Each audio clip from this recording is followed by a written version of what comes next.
Peace and blessings, beloved family. Welcome to another amazing episode of Who Naked Up in Here. I am your host, Mr. Witz, alongside my gorgeous co-host, the phenom known as Gifted. Everyone, please open up your hearts and your mics, and let's greet each other the way family do. Hi, y'all. Hello, Beautiful everyone. family. Happy Wednesday. Beautiful people. Yes. Nemo, I need to hear you say it. We made it. Yes. Oh my God. Awesome. Barely. Absolutely. Hey, Mom. Barely. Sometimes on fumes, but we made it. Say that. Man, sometimes beyond fumes. Right. This would be That weekend. part. So I'm definitely running on fumes. I've been on my tight schedule, as you all know. I'm doing from 3 to 3 a.m. to 3 p.m. at the plantation. So we're gonna try to have us a good night and not a too lengthy one, okay? I want everybody to be heard though. So with that being said, this is open mic. This is a safe space to share. Everybody in the room who is willing to share with us tonight, please hit that reaction button at the bottom of your screen. Let's see those hands raised. All hands that are raised, obviously, will be allowed to share two pieces, unless you have petite pieces, which we show more love and support, give you more wiggle room to share with the rest of the room. All that I ask is that you keep your mics muted while someone is sharing. There is a group chat that is wide open for you to laugh, giggle, hug, and praise each other as often as possible. And you all know this is a loving space. So all we do here is encourage each other to be great. And let's continue to do that. Gifted, did I miss anything? Nope, you're right on it, buddy. Thank you. Awesome, awesome. Oh, I better raise my hand. Yeah, get those hands raised, please. Oh, shit. Let's not wait till the end of the night, because tonight I will not be doing any round robins. Get those hands up. If I don't see your hand raised, then I'm gonna take it that you don't want to share tonight, unless you hit me, myself, or Gifted in the chat and let us know that you would like to share. You're having difficulties getting your hand raised, and we'll most certainly get you onto the list. Give me Rianne for me. I'm about to. Thank you, Monique. So glad having you here. Yes, Monique, good to have you, love. Are you cooking tonight? I think I hear pots rattling. You're so silly. I'm baking honey butter biscuits. Look, I know what's up. Yes. I know what's up Oh going my on over there. I God. can smell it. I can smell it through the screen. I'm hopping in my car right now to come down and see you, Monique. Oh, I know you would. That would be awesome. I wish. Good. Love it. I love it. Y'all keep the energy up. Let's keep loving on each other. I'm going to open up the space tonight, unless Gifted you would like to do. Be honest. No. Honors are yours, sir. Thank you. Okay, I'm going to dive right in so we can get this thing moving. So y'all please open up your hearts and your mics and show some love for me, Mr. Witz, the poet. Come on, cuz. Let's go. Oh. So, Mr. Witz. Food dog, go. Yo. Get That's it. what's up. Love, family. All right, so I wanted to have a little fun. I got an old piece that I pulled out for all my cartoon fans. We were all kids once, so I want to tap into your youth a little bit and see how many of these tunes you all can recognize. The name of this piece is The Thrill of the Chase. Ever had a Popeye in your characteristics? You know, the way Alice the Goon loved him. Alice, when in Wonderland, sung your name and whistled and kicks.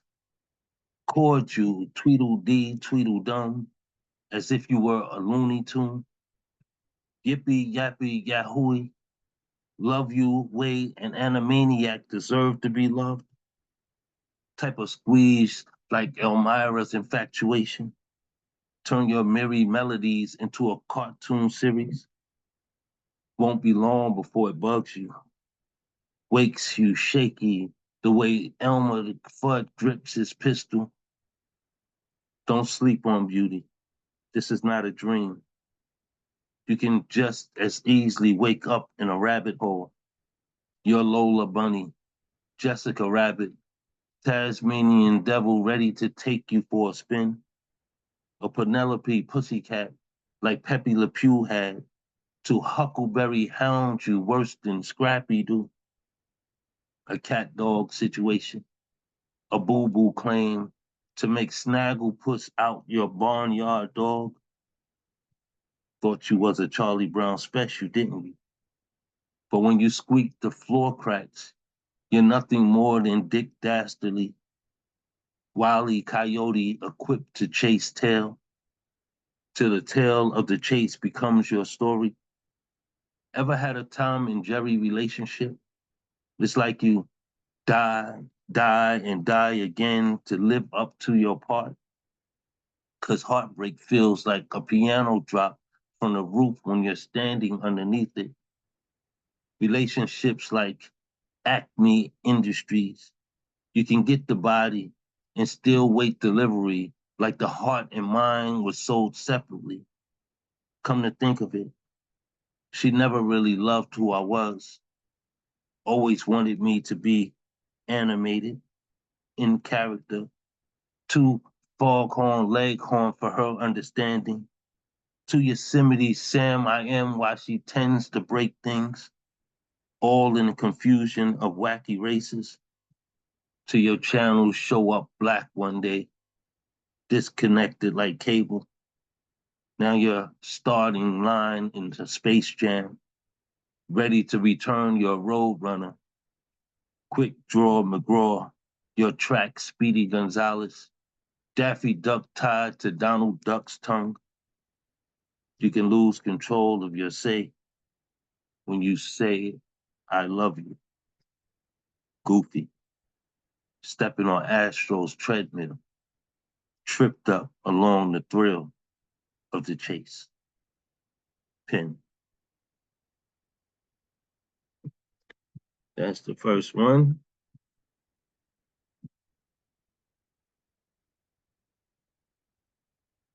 Y'all with me? Yes, you are. Yes, sir. Yes, we're putting With love in the you. chat. We're Oh, here. beautiful. I'll go back and explore later. Thank you, thank you, thank you. I was waiting for when you were gonna bring it, like when you were gonna turn it and make it hurt. You know what I mean? Like, and you did. You totally did. Of course you did. It's one of my older pieces. It was fun to write. It was kind of different trying to write cartoons into heartbreak, Mm-hmm. but I enjoyed the challenge. Yeah, Sometimes we got to challenge ourselves. absolutely. You did it. I loved it. You did it well. I mean, I was wanting you to like change it to the hurt sooner, I guess. Or maybe I'd have to hear it again, or you know what I mean? Yeah, it's a lot of hidden messages within it, I guess. Yeah. I think it would take, I would need to absorb it better. Well, we got it on record. You can always go There back. we go. That's right. I'll be quiet now. No, appreciate the love. Trust me. Yeah. All right, this piece is also an older piece. I wrote this around the time when hip hop died for me. It's called Life After Tupacalypse.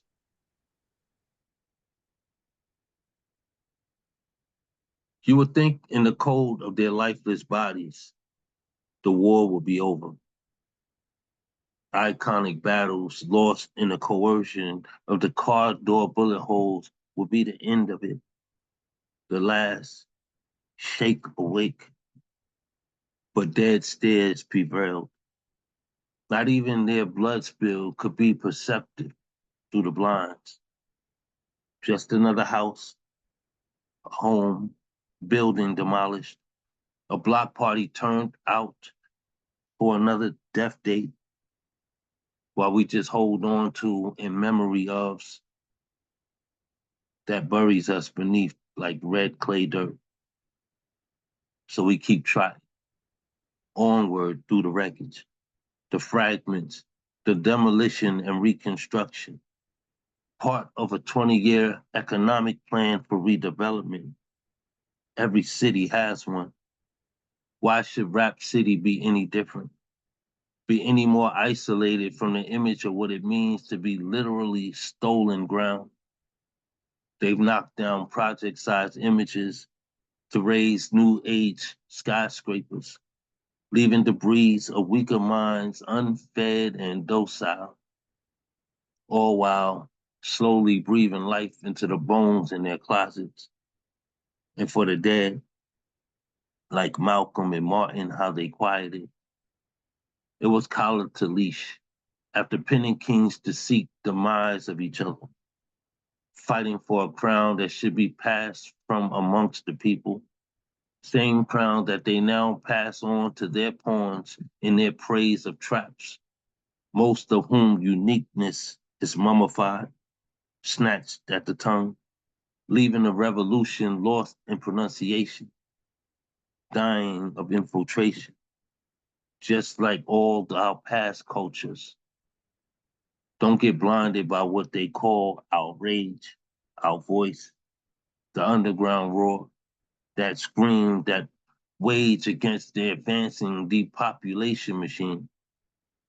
So when you hear their rebellion, their music, be humbled, knowing that there was a time when hip hop resembled thinking, messages, fighting to emerge within these stolen cities to reclaim our ground. Pen. Yes.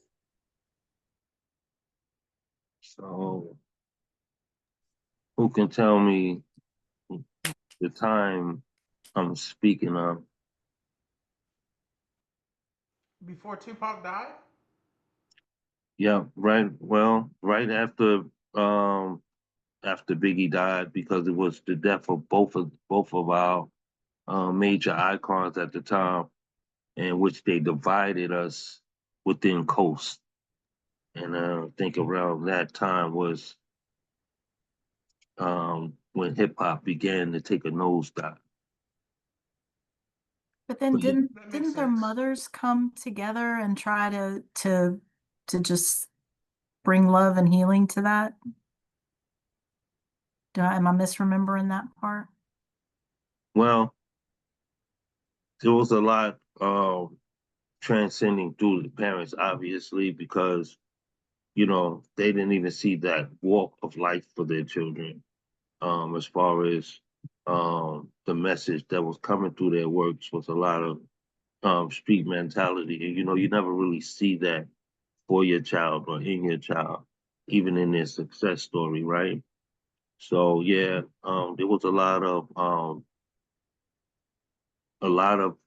their love being poured back into the community um, after their loss to try to reroute the way people were unified or divided, however you want to say it. But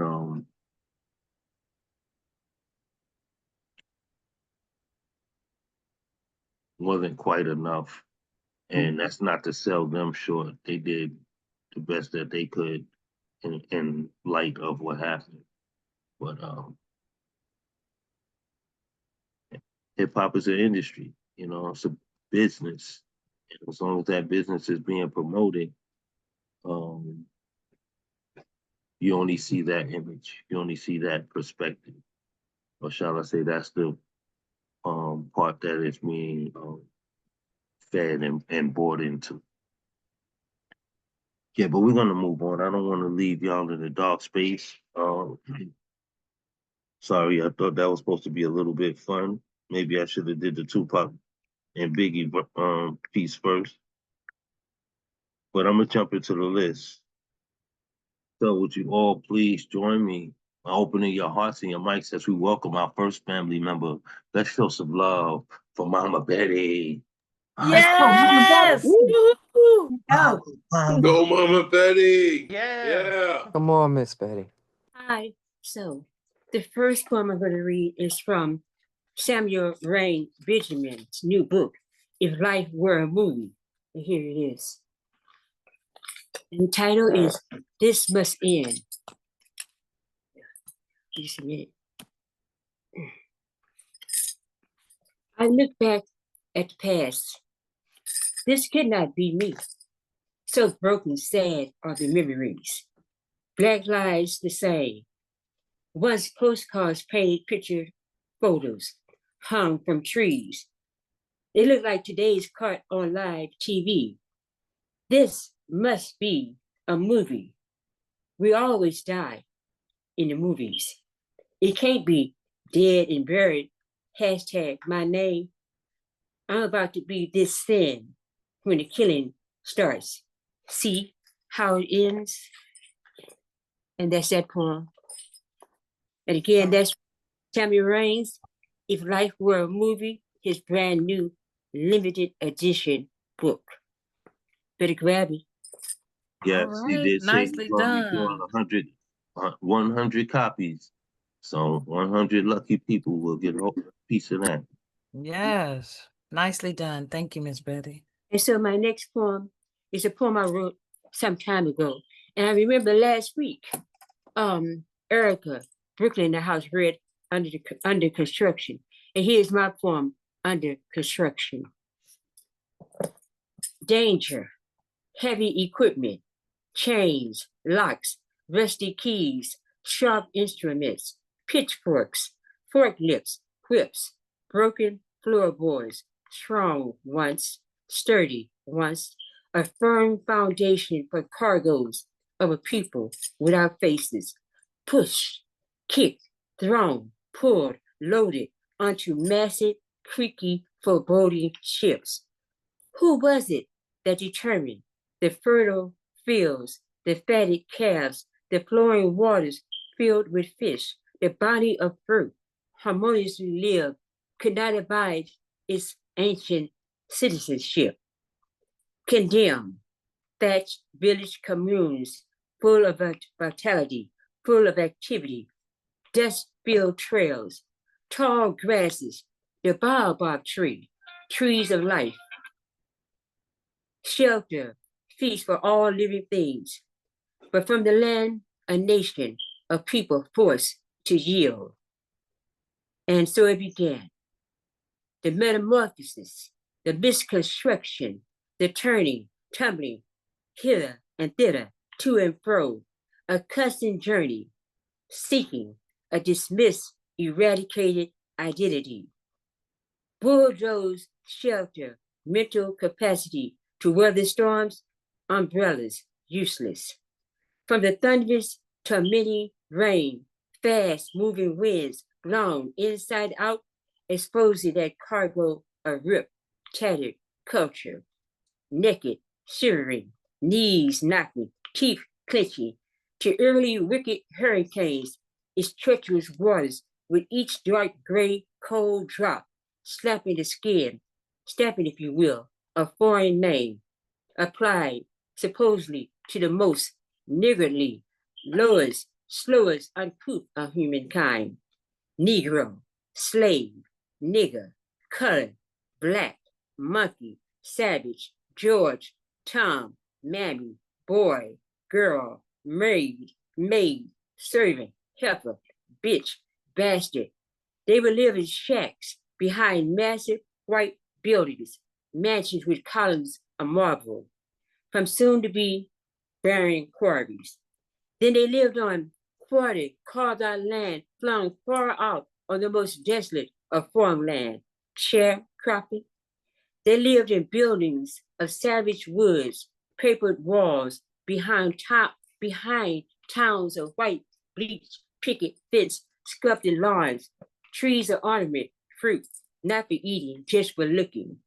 Bitter fruit, reflected the pale southern covetous people. bordered integrity with murderous hands to a land they claim.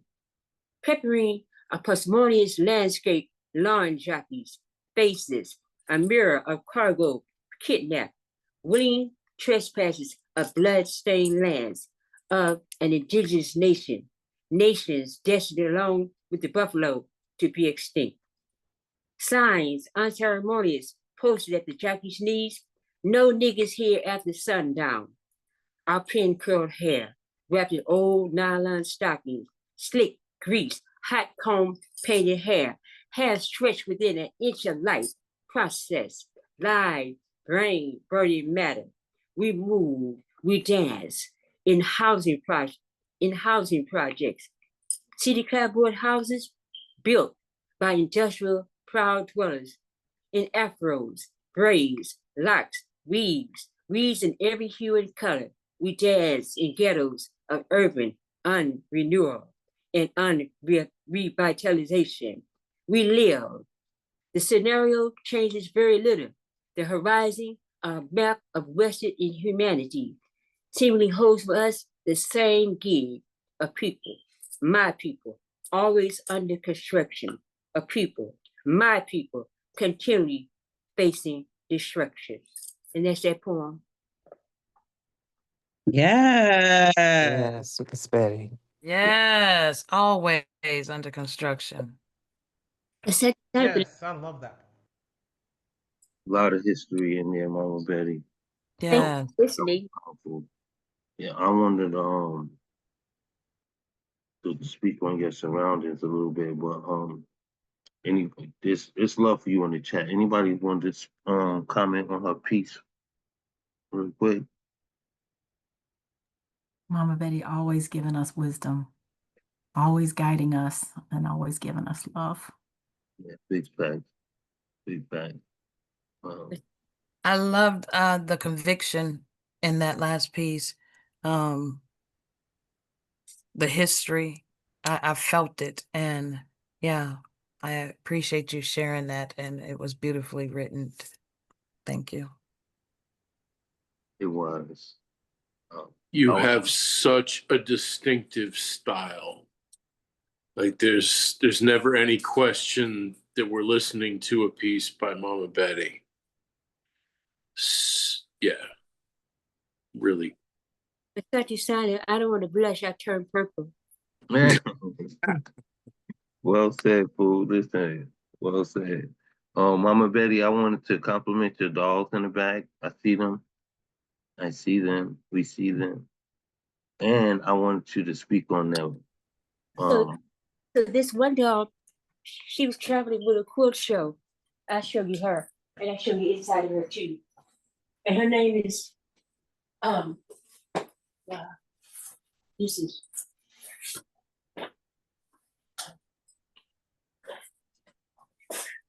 wow. okay.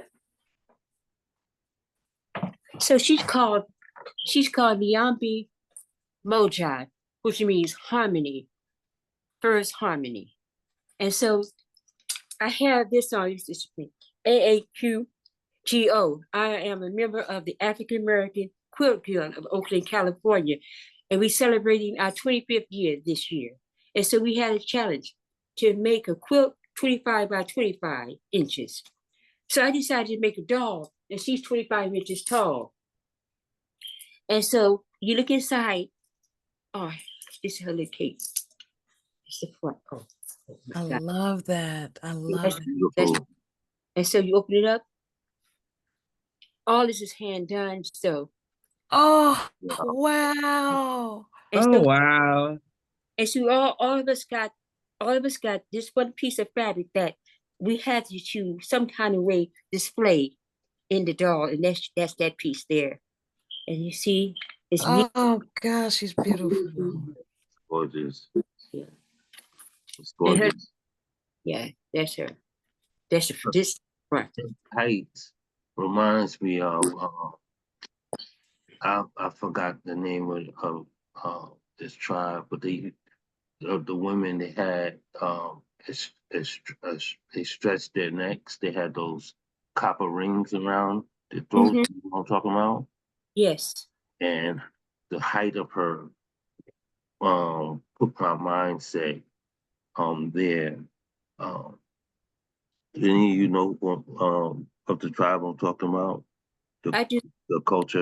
Yeah, it's old African culture. I can't remember what they called their tribe per se, but the women used to wear uh, links, copper links around their neck, Yes. and Yeah. it would stretch. It would stretch, help them to stretch their posture. Beautiful, beautiful, Mama Betty. Thank you for sharing with us. Well, For Mama, all I the know you're a listeners in the Pisces, back, but you are always on fire. Yeah, we're Pisces. But my dog was inspired by the South African in their belly dolls, the beaded dolls. And all the South Africans, they always have a blanket around them. So all of my dolls, except for her, and she will have a cape, all of them have something surrounding them. So that's why. And then homage to my Aunt May, who was a quilter. And so a lot of those are that pieces, quilted pieces. I just decided to make it to a doll. But anyway, I don't want to take more time. Asante Sanda, thank you all for listening, and thank you for loving my dolls. Yes, thank you for sharing that with us. Y'all show Mama Betty some love. Yes. that Yes. was Yes. amazing. Beautiful work. Beautiful. Phenomenal. What am I Indeed. doing? Okay, as we move forward, everyone please join me in opening up your hearts and your mics as we welcome our next family member, Mr. Generalissimo Brian Yes, Franco. Yes, brother from another Let's go, mother. Yes. Generalissimo. Let's go. Thank you very much, and thank you, Miss Betty, for all your beautiful words. And I need to come by and see those dolls one day.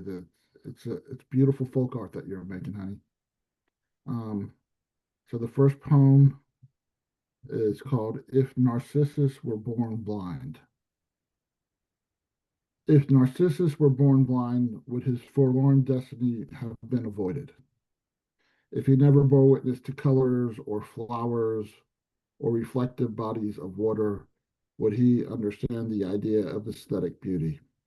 If Narcissus were born blind, if someone called him handsome, could he comprehend this word as the initiation of his ultimate undoing?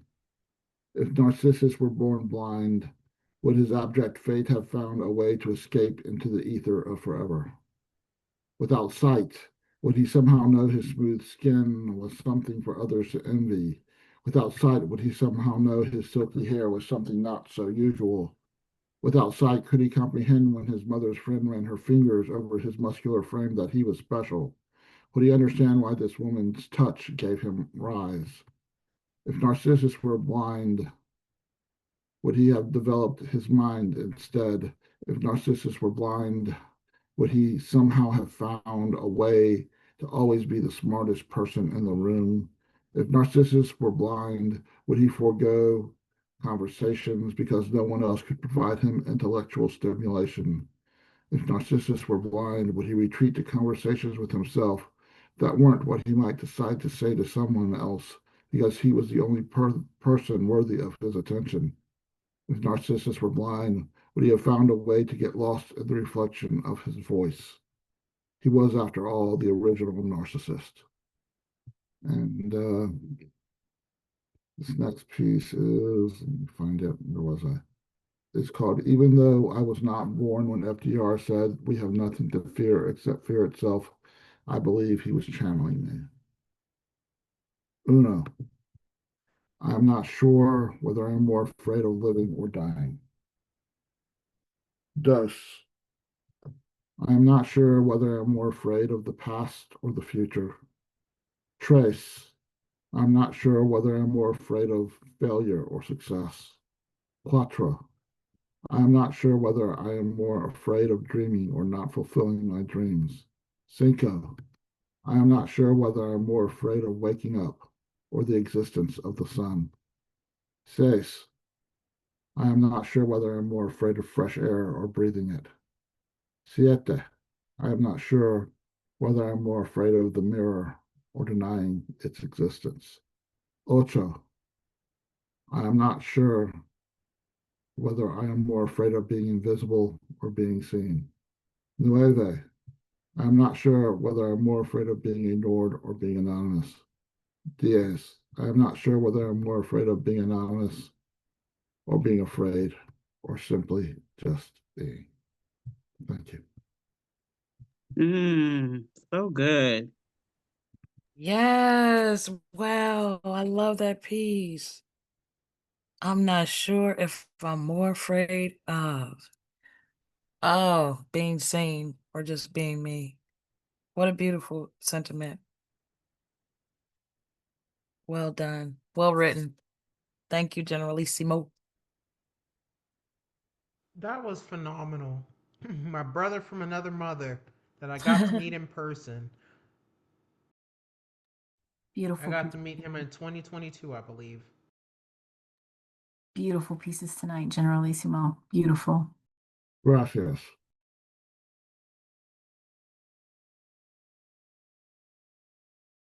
Is your picture of art that you've done, Brian? That is something I did several years ago. I took a figure drawing course at the Maine College of the Arts. It was a nighttime adult education figure drawing course, and it was one of the hardest things I've ever done. I like to say the hardest things to draw are naked people and flowers. Agreed. And also, you did such a phenomenal job with it.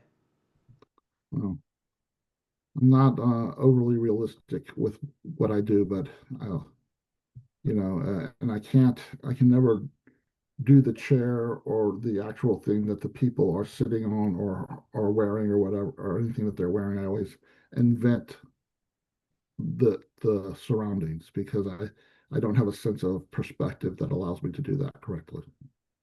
I can relate. Georgia O'Keeffe said that she doesn't agree with you. Well, That's just phenomenal. I would agree with Georgia O'Keeffe because she's Georgia O'Keeffe. So thank you very much. Funny. Great job tonight, brother. Y'all Wonderful show some job. love for Generalissimo one more time. Yes. Woo! You rock, man. Generalissimo, Always yeah. believe. That was fantastic. And it was. It truly was. Blessings. All right, let's keep this energy flowing. Camera all this time. Keep the energy moving forward. Once again, let's open up our hearts and mics and welcome our next family member, the phenomenal Lady K. And I love that picture. That's a beautiful profile picture. Woo, that Yeah. is. Thank you. Yes. Go, Lady K. So I honestly don't be trying to be as controversial most times. Sometimes, yes, but not all the time. But I wrote a poem today because I guess I didn't got the people's angry in my comment section. Over the weekend, I posted some poems that I've written, and I read it to y'all, the poem that I wrote on reparations. And I honestly, which I don't know why, my naivete, I guess, I honestly didn't think the racists would come to my comments. I thought it would be the Black folks that would be irritated with me, if I'm being honest. But nope, the racists came out in droves. I have been consistently deleting comments off of my page. So, of course, I had to write a poem about it because I actually find it hilarious. Um, if racists gonna do anything, they're gonna find a way to be racist. So, this poem is called The Comment Section. I wrote a poem about reparations, and they came running not to listen, not to learn, but to correct me, as if history were a group project and I forgot to put their name on the PowerPoint. They filled my comments like an unpaid debt paragraphs of projection, footnotes of fragility, dissertations with Wi-Fi degrees, and whataboutism. They said, white people freed you, as if freedom was a favor and not something we bled for in cotton fields and battlefields alike. They said, your own people sold you, as if that somehow made the whip less sharp or the chains less cold. They said, my ancestors didn't own slaves. And I said, yeah, but they still inherited the silence that did. They told me every race has been enslaved, as if that's the comfort I was sinking, as if I should swallow centuries of trauma because misery once had company. They called me angry, ungrateful, full of hate, but baby, I am full of memory, full of names they've tried to forget, full of ghosts who taught me to write in tongues white comfort still can't translate. They said I should thank their ancestors for dying in a war that freed mine, as if justice can be measured in casualties, as if emancipation came wrapped in a bow and not branded on our bodies. Then came the ones with logic. The poor white family couldn't afford slaves. And I said that didn't stop them from affording whiteness because whiteness was always the cheapest investment with the highest return. Then came the ones with statistics. There are more slaves in Africa today, as if suffering somewhere else is an eviction notice for my grief. They love to outsource accountability, shift it overseas, wrap it in a new accent, pretend it ain't made in America. And oh, the irony, how they scroll into my poem to prove the very point of it. How they type not all white people while proving enough of them. How they accuse me of hate while dripping venom between every comma. You don't spend this much energy defending something that isn't true. You don't write essays in a stranger's comment section unless the mirror made you flinch. See, I didn't write to make you racist. I wrote so you recognize yourself when you showed up, and baby, y'all showed up right on cue, loud, confident, off key, and off topic. They call it discourse, but what they mean is derailment. What they mean is how dare this Black woman remind me of a tab my country still hasn't paid. Meanwhile, I'm somewhere between laughter and exhaustion, between block user and use this for my next piece, because every ignorant comment is a line break waiting to happen. Every insult is just material for the next mic drop. You think you buried history. Nah, you just buried it shallow. And every time I speak, your denial starts to unearth itself. So go ahead. Call me hateful. Call me heavy. Call me 1,000 pounds of truth. You still can't lift. Because if my poem can shake your peace that hard, maybe it's not me that's hateful. Maybe it's your comfort that's built on the bones of everything you refuse to face. And if you think my words are heavy, good. They were never meant to be light, they were meant to be land. And that's that piece. I love it. I absolutely love it. Thank you to all the Le- ignorance in my comment section. Let the wolves Yes. show themselves. Yes. Man, it has been a very interesting few days, but I'm gonna let them keep bringing my numbers up. No problem. Lady K, the light in your pen has to be burning holes in your pages. I don't even know how you keep your books together, girl. Keep it up. Keep it up. And this one is because, as y'all know, I am a government employee. So I have actually had time this week because I haven't been working. So it makes these things a lot easier to do. And so I wrote this next one. So the one I just wrote, I literally wrote right before we came on, about, I don't know, 30 minutes or so before we came on. This one, I think I wrote this like last night or the night before, I think. And it's called Apathy Nation and Its Aftermath. It's strange how quiet the panic feels this time. No ticking clock, no breaking news countdown, just a hush of indifference hanging over the headlines. Politicians pose for still shots, arms crossed in their resolve, as if righteousness is a currency and empathy costs Too much. They trade livelihoods like poker chips, betting on who blinks first while the rest of us hold our breath through overdue bills and half price groceries. I scroll through comments. They'll figure it out. Happened to me once I survived.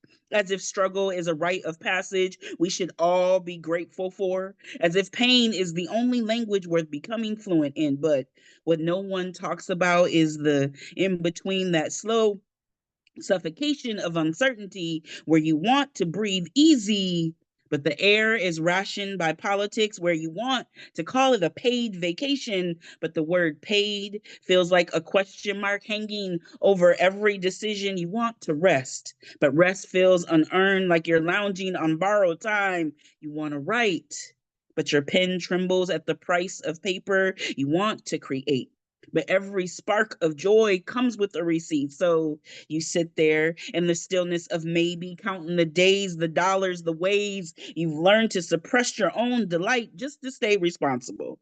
You want to lean into poetry, the one thing that still feels like an answered prayer, but even faith costs now.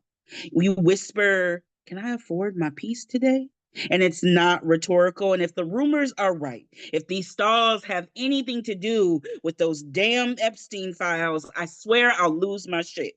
Because how many times do we have to watch power protect itself while the rest of us choke on the smoke of their secrets? How many names get hidden while paychecks hang in limbo?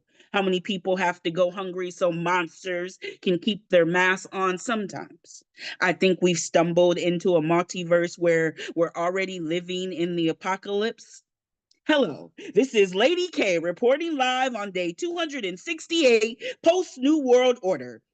The sky still flickers with static, and the people still scroll, pretending not to see the ruin blooming right beneath their thumbs. Only the infected don't look the way the movie showed us. No rotting flesh, no blood-streaked faces, just empty gazes behind business suits, smiles too polished to be human, compassion eaten away by convenience. They've learned to mimic the living laugh on cue, scroll through tragedy, sip coffee over the corpses of compassion, and call it productivity. This new world, it's unclean, inhumane. Every headline leaves residue on my skin. I wash my hands of it daily, but the filth seeps through, sticking beneath the nails of my conscience. Politics was the disease, not a virus in the bloodstream, but one that infected the heart, rewired morality, made us allergic to empathy. Now, every debate feels like a cough, every election a new strain, and I can barely venture outside without fear of becoming its next prey. Another soul stripped of softness, another mind turned to stone. I used to think I could hide in poetry, find shelter in syllables, but even art feels radioactive here. The joy it brings comes with a warning label, may cost more than you can afford.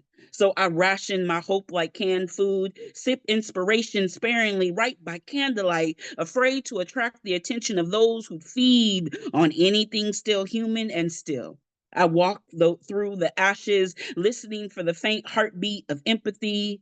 It's weak, but it's there, a pulse in the rubble, a whisper in the wasteland. I used to think apathy was silence, but now I know it hums. It hums beneath every headline, in the spaces where care used to live. It's the static in conversations when someone asks, "You good?" but hopes you don't say no. Still, I light candles in the quiet, pray that somewhere empathy is learning to breathe again, that one day we'll remember how to show up for people even when their struggle doesn't mirror our own. Until then, I'll keep caring loudly, even when it feels like whispering into a void, even when my art costs more than my comfort, even when I have to choose between peace of mind and the price of admission, because caring is the only luxury I refuse to lose. Because even in this broken, festering world, the only thing more dangerous than infection is indifference. Hello, this is Lady K again, reporting live from what's left of day. I don't even remember anymore. If you're hearing this message, then humanity has been lost. Know that I and a few brave others tried as hard as we could to use our artistry, our poetry to bring this world back from its brink. I don't know what the world looks like where you're seeing this today, but I'd hope For one, where we remember how to love each other again, how to be in community without needing tragedy to remind us we're connected, we tried. And if by some miracle this transmission still carries, if there's even one poet left who can still feel, then remember this. Let's go, poet. Lady K, out. You know what? Whoa. You Let me finish. definitely you need to let me babysit your pen for a while. Because girl, it don't even make no damn sense. It Thank it you. don't make no damn sense. And I'm like, I don't even know what to freaking write anymore.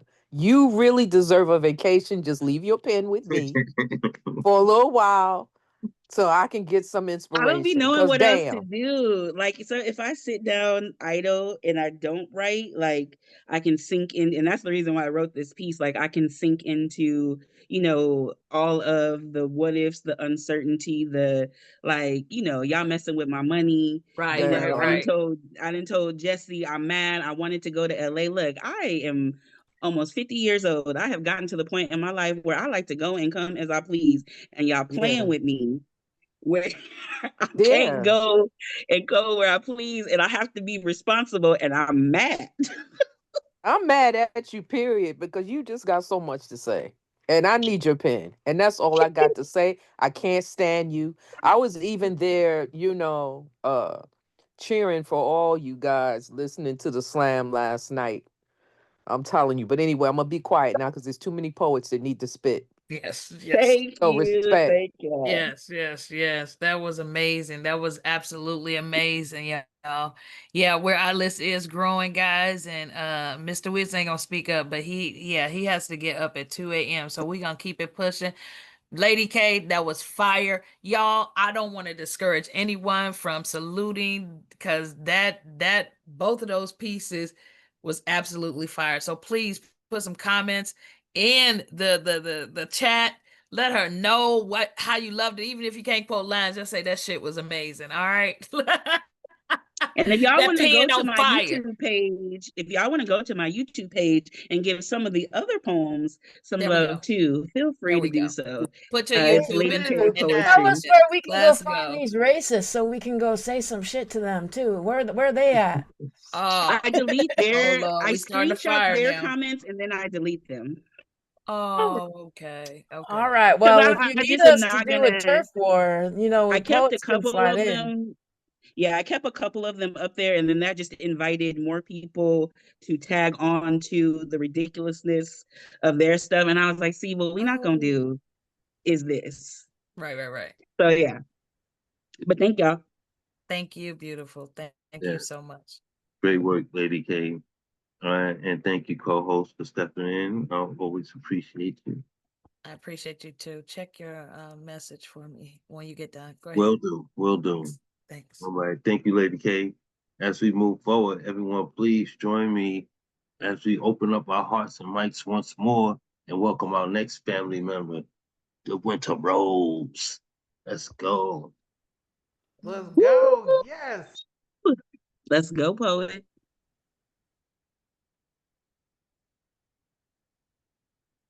Winter Rose. She may have had to step away. Yeah, we have those situations. I was gonna give her another 5 seconds, but we'll spin the block for her. As we move forward, join me once again. Open up your hearts and your mics as we welcome Miss Jessie Marie. Here's It's, another one. it's Hi, your my friend. Jesse, I'm telling you, already know. I'm taking your pen. We got to borrow it, but go ahead. I had a rough weekend, so I hella wrote last night because I couldn't sleep, but my head was full. So I got Yes, poems you for you did. guys. I cope like Lady K too with pen and paper, so I don't hurt nobody. But I wrote about other things in addition to my life, but I'm going to read you some political things. And I happily have this first one against a royalty-free music track, which means we can play it in this room. So if you can share the sound, would be great. Let me shout out the name of the track since we're gonna use this royalty-free track. It's The Steering Politics by Roman Dudchik and the Grand Project Music. They're gonna play underneath this poem. It's ready for you. Thank you. Do I have to click share?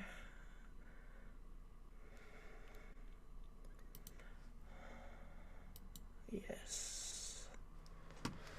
All right. I'm gonna hit play and tell me if you guys can hear this. Yes? Yes, we can hear Yes, it. we hear it. Yes, we hear it. Okay, let me restart that. Okay, so this poem is called Paper Hands Burning Streets. This is for the ones we stopped counting, and this is part 1 of 2 parts. I'll read the second one next. Part 1 is bearing witness to erasure.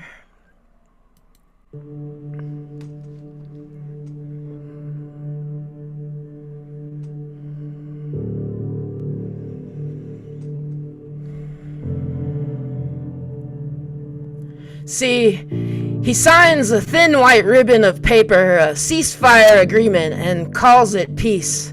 Peace! A hush stitched into ink. A photograph caught mid-smile. Flashes bloom like confetti, and microphones swallow silence. Flags fold their stiff mouths, and lacquered tables rounded by powerful men. See, their words, they float in their feather light. See, all promising weight, but how could they ever carry the weight of this? See, these American palms and these Israeli palms, they're clasped and oiled and ever so slick. See, the same palms that steer drones like pens and the same palms that sign export licenses of thunder. See, these same palms that stopped counting the dead. See, they bless ceasefires and palaces while bombs write the footnotes.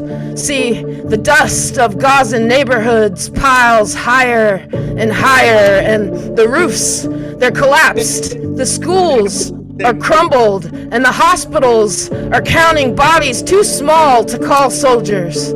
See, outside this orchestrated stage, the city still bleeds, streets still smolder, and the homes are hollowed and the families erased from maps, bread and water thinning endlessly. They've been retreating, and mothers tally children's names against empty cupboards.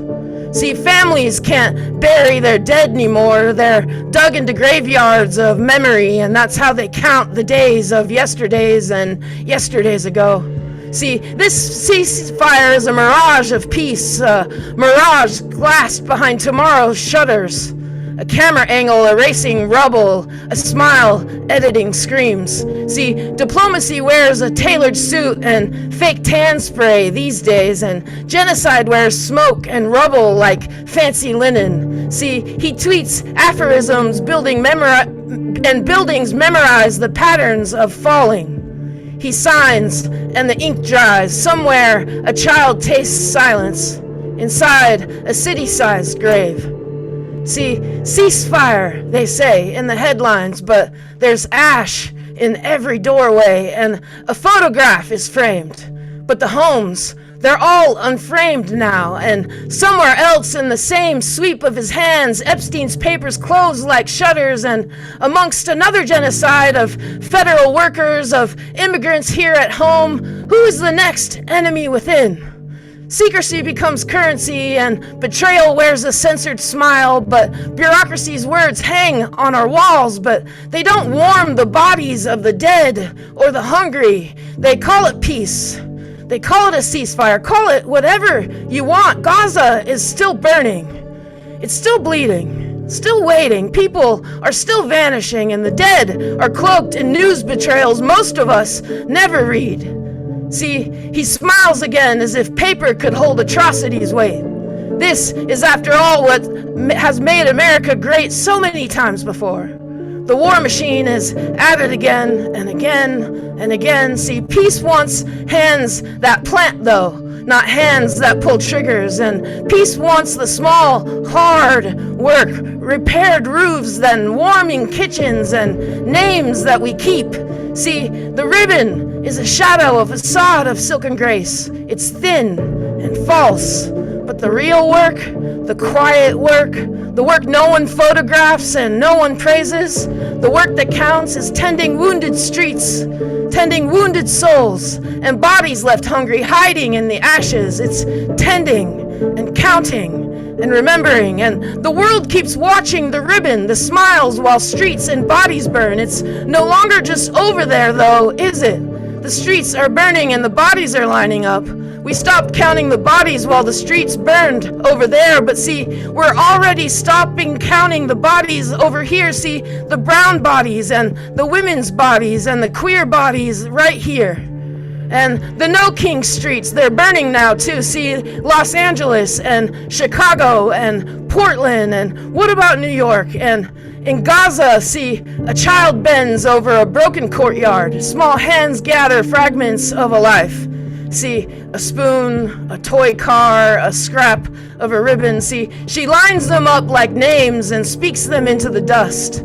Her voice is thin, but ever so certain, and she plants a single stone and marks it with a grin. It's not a photograph, not a press release, just a promise. And it sounds like I'll remember you.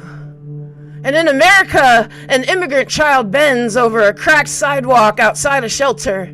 Small hands gather fragments of a life. See, a broken crayon, a torn notebook, a scrap of an expired green card. She lines them up like names, speaks them into the concrete. Her voice is thin and ever so certain, and she plants a pebble and makes and mark with a grin.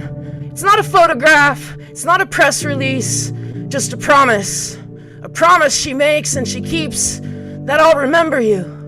See, in her eyes, there's a glint with fear, afraid of ice knocking, afraid of being torn from her family, afraid of cold steel cells, of cages where childhood and hope are measured in bars. Still, she can count the pieces. Still, she names the world in her small, determined voice. Still, she can remember.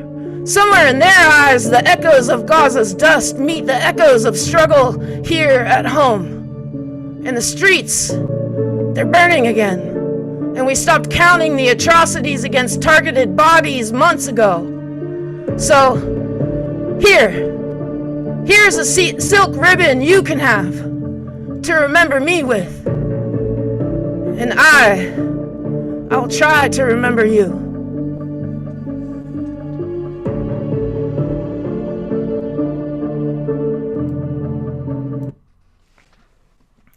That's part one. That's good. Yeah, Jess, you gotta fun. record that and like post it again like on Halloween too. Mm. That music is perfect. And then part two, I don't have music for, but I am going to read to you. Let me stop sharing this so my screen looks proper. Yeah, that was perfect music for that. Thank you. Absolutely, I concur. My heart rate is beating 5,000 beats a minute. All right. This one for now is called We Are the Comet Ones, and it's part two. If part one is bearing witness to the erasure, then part two is reclaiming memory as creation. This is for the ones who keep counting. See, we are the quiet, comet, lichened ones, trailing dust, carrying fire. We rise slow from the sticky dark, palms cupped with morning ash and unspent light.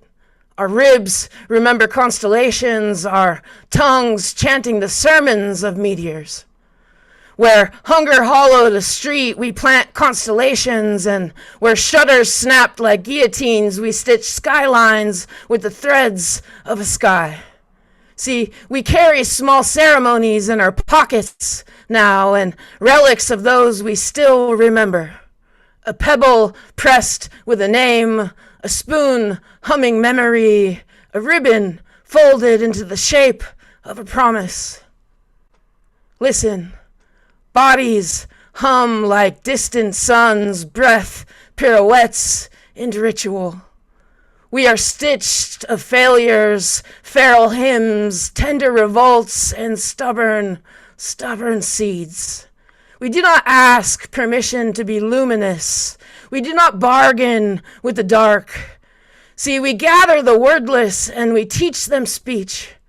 The child who buries toys in secret graves, the woman who counts the names of the lost, the elder whose hands keep time like prayer. In our chest, monsoons turn to maps, each scar an atlas, each tear a river flowing back to joy. See, slow, patient cartographers, we trace the work, roofs mended, kitchens warmed, names are kept again. See, we are not only rubbles, witnesses. We rebuild the language of the living, cooling ash with palms that plant, not palms that pull triggers. Night after night, we rehearse resurrection. Bread spilt, blankets folded, stories spun out loud. We teach the young to say their parents' names like spells, to plant pebbles like beacons on broken thresholds. When leaders sign ribbons that pretend to hold the sky, we make altars from what remains. A toy car, a cracked crayon, a stone grinning with a memory. And we name them. We remember them. And we promise them. And when the cameras turn away, we are the light that will not be seated. Stubborn, galaxy bright, ordinary as breath. See, we press our small, star-stuffed bodies forward, piece by piece, pulling the world back from its edges. So come, bring whatever you have. A scrap, a spoon, a song, a poem. We will teach it to hold.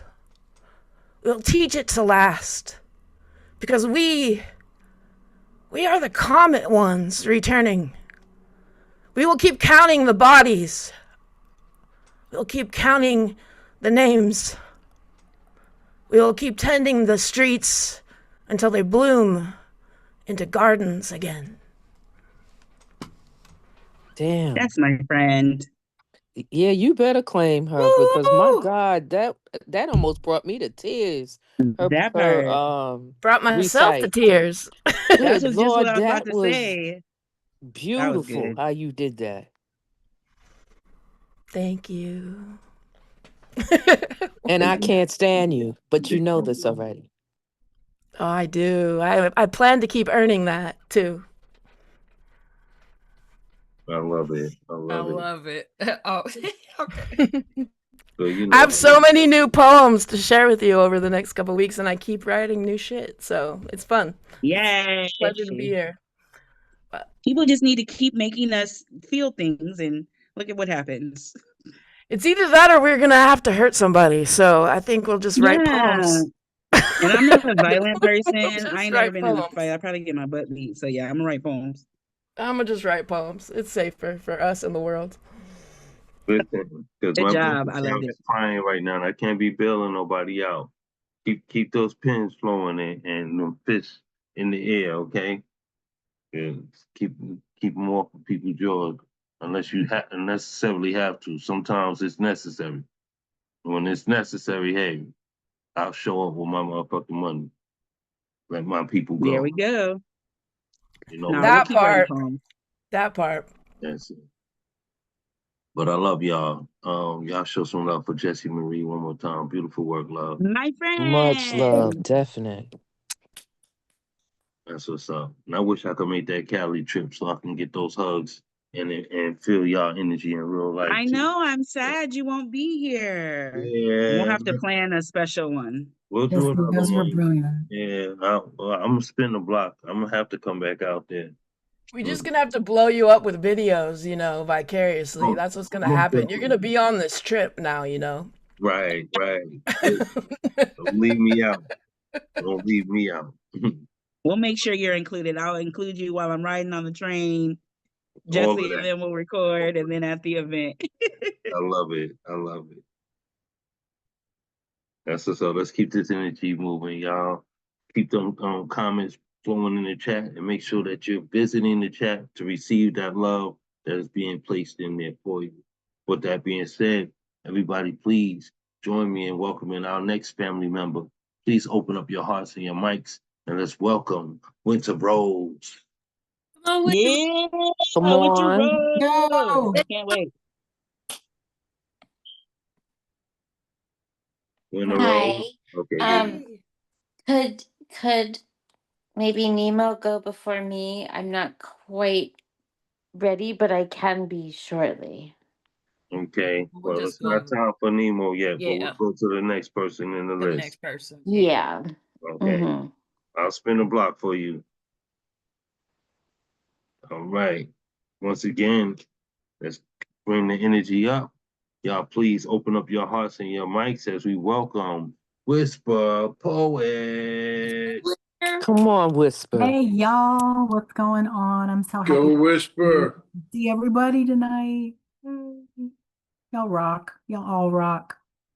And Jesse, oh my God, you're a force of nature, woman. I love it. Okay, so I'm gonna give you a little Thunder Woman action. I hear whispers in my dreams beyond the hush of the verdant green in the shadows of the woods. Wisdom was buried there for us to find beneath the roots of elm and ash and rowan. The crone has awakened, and the seekers roam free to find the knowing that is known from deep within our bones, handed down through time, through all womankind. Listen, hear the ancient voices on the breeze, mitochondrial deities, the ancestral seven from whom we are all conceived. We are daughters of Eve. She devoured knowledge, made a core from the apple, hid it in her heart and passed it down. She was vilified, a broken rib cast as the evil of temptation.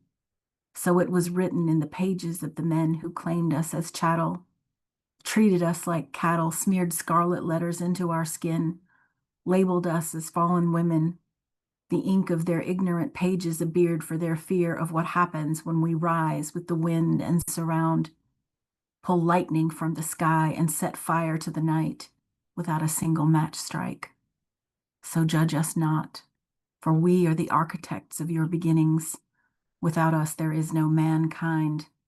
We are the warriors of the double X. We nourish, heal, and defend, a bottomless well of energy of the divine feminine. We are unknowable, and you need only to touch the hand of a woman to perceive.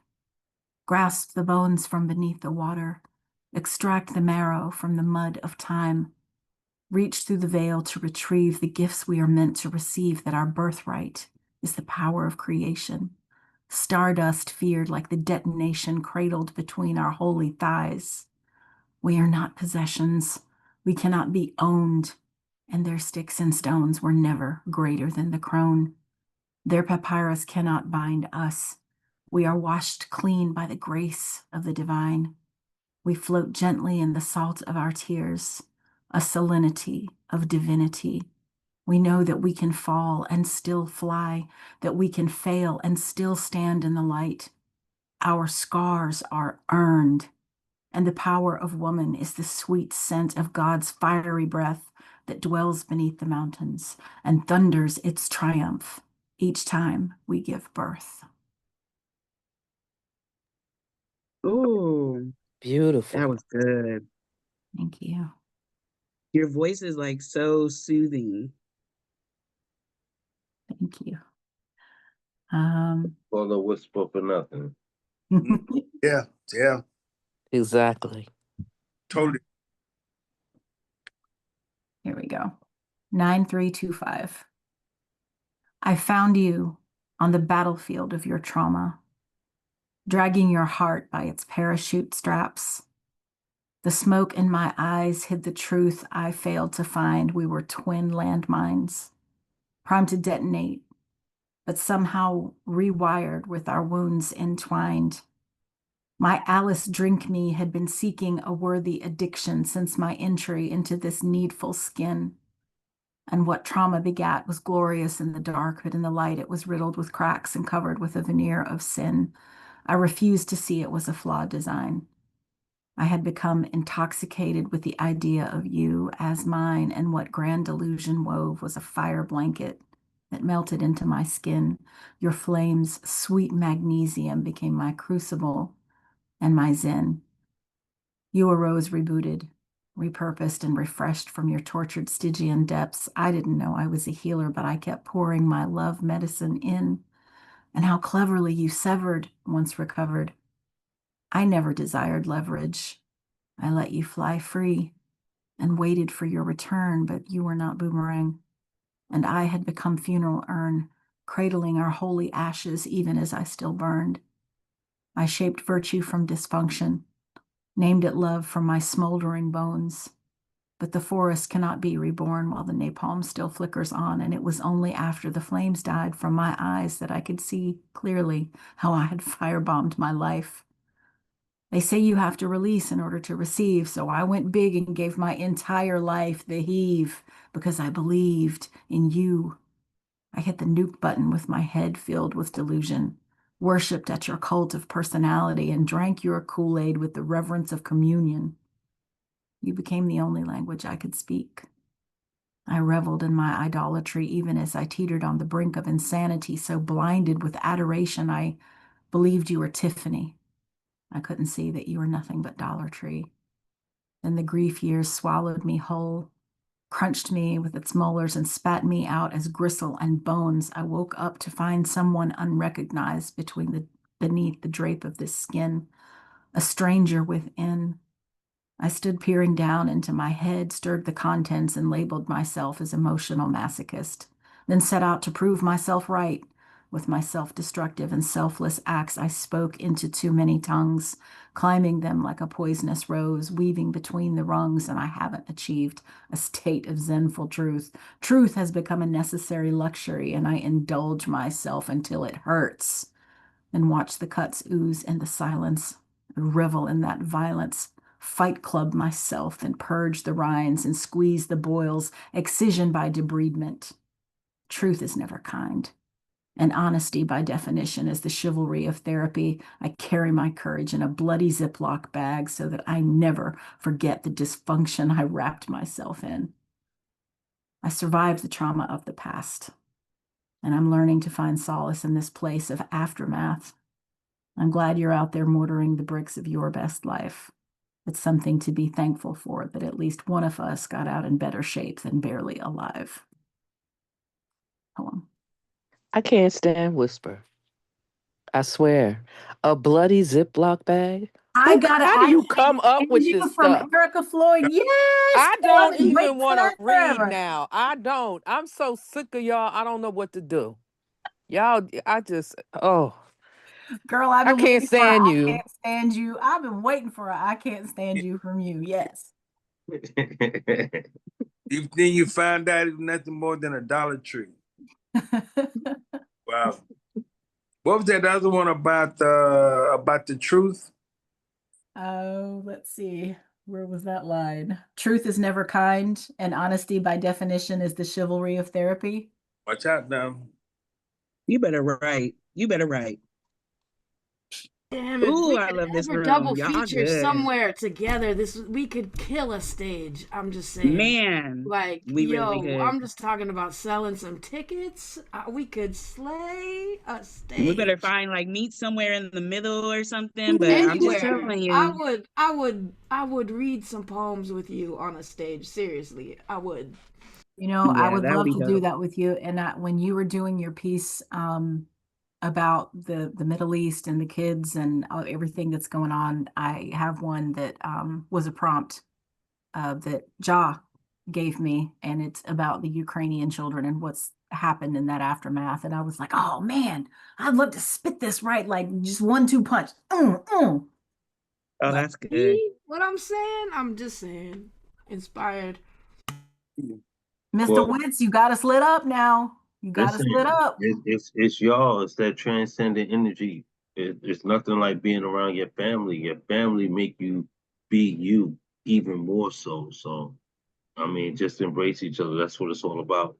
I do want to put this out there. I think next year I'm going to concentrate more on the feature aspect, and I'll start doing some features in here, and we'll come in and support each other. So we'll Oh, get that'll be fun. yeah, we'll get to feel the full energy of one another. So that will limit the open mic portion of it. Maybe very small if there's any, because I'm going to really work on us coming in and doing more listening and feeding into one another. And I hope that's okay with y'all. I hope that doesn't I get love it. I too. love that idea. Good. That's excellent. So I'm gonna discuss it. Me and Gifted to get into it, and Nemo is also a major part of this production. Um, I'll get with my trifecta, and we'll be reaching out to y'all to set some things up in the near future. But with that being said, let's keep the energy flowing. We're gonna spin the block real quick. Family, y'all please open up your hearts and your mics, and let's welcome our sister once again, Winner Rose. Let's Let's go. Come go. on, Rose. Come on. Go Let's. Let's poets. go. You got this. I was putting my boys to bed. Like I'm fighting to hang on and be here and read for you all. Here we go. So I have a couple really sad ones. It's been a sad time. I'm We're gonna here start. for you. Yeah, thank you. Um, there's no reason to pretend that I'm writing happy poetry because I'm not. This one is called Epitaph for Some. What do I do when the sun is gone? The light I know slipping away. Already in my head, things are dark, untenable. But I am breathing, it seems, parenting the children. They are alive. Good job for today. Did not run away, did not hit anyone, did not ruin a life. Well, remains to be seen when they reach 21, 32, 43, like me. They tell their psychiatrist how difficult it was, how sick their mother was, and how they cannot have normal relationships with men or women. I won't know this because by the time they are grown men, I will be dead. What will I feel when they come to me in the evening to imagine my bones in the ground? How will I say I'm sorry for the pain and fucked up life I provided for them? I want to slide into a cool vernal pool, plastic bag taped around my neck, the way it sucks in and out with mouth's last breaths. The frog eggs comfort me. Baby F's orange angels, no bigger than my pinky, nibbling at me, suckling me. My death will not be this mercifully brief. I want to shake their little shoulders, beg them to see I kept them alive, whilst my brain being eaten alive by the very worms I tried to save. And isn't that enough for today?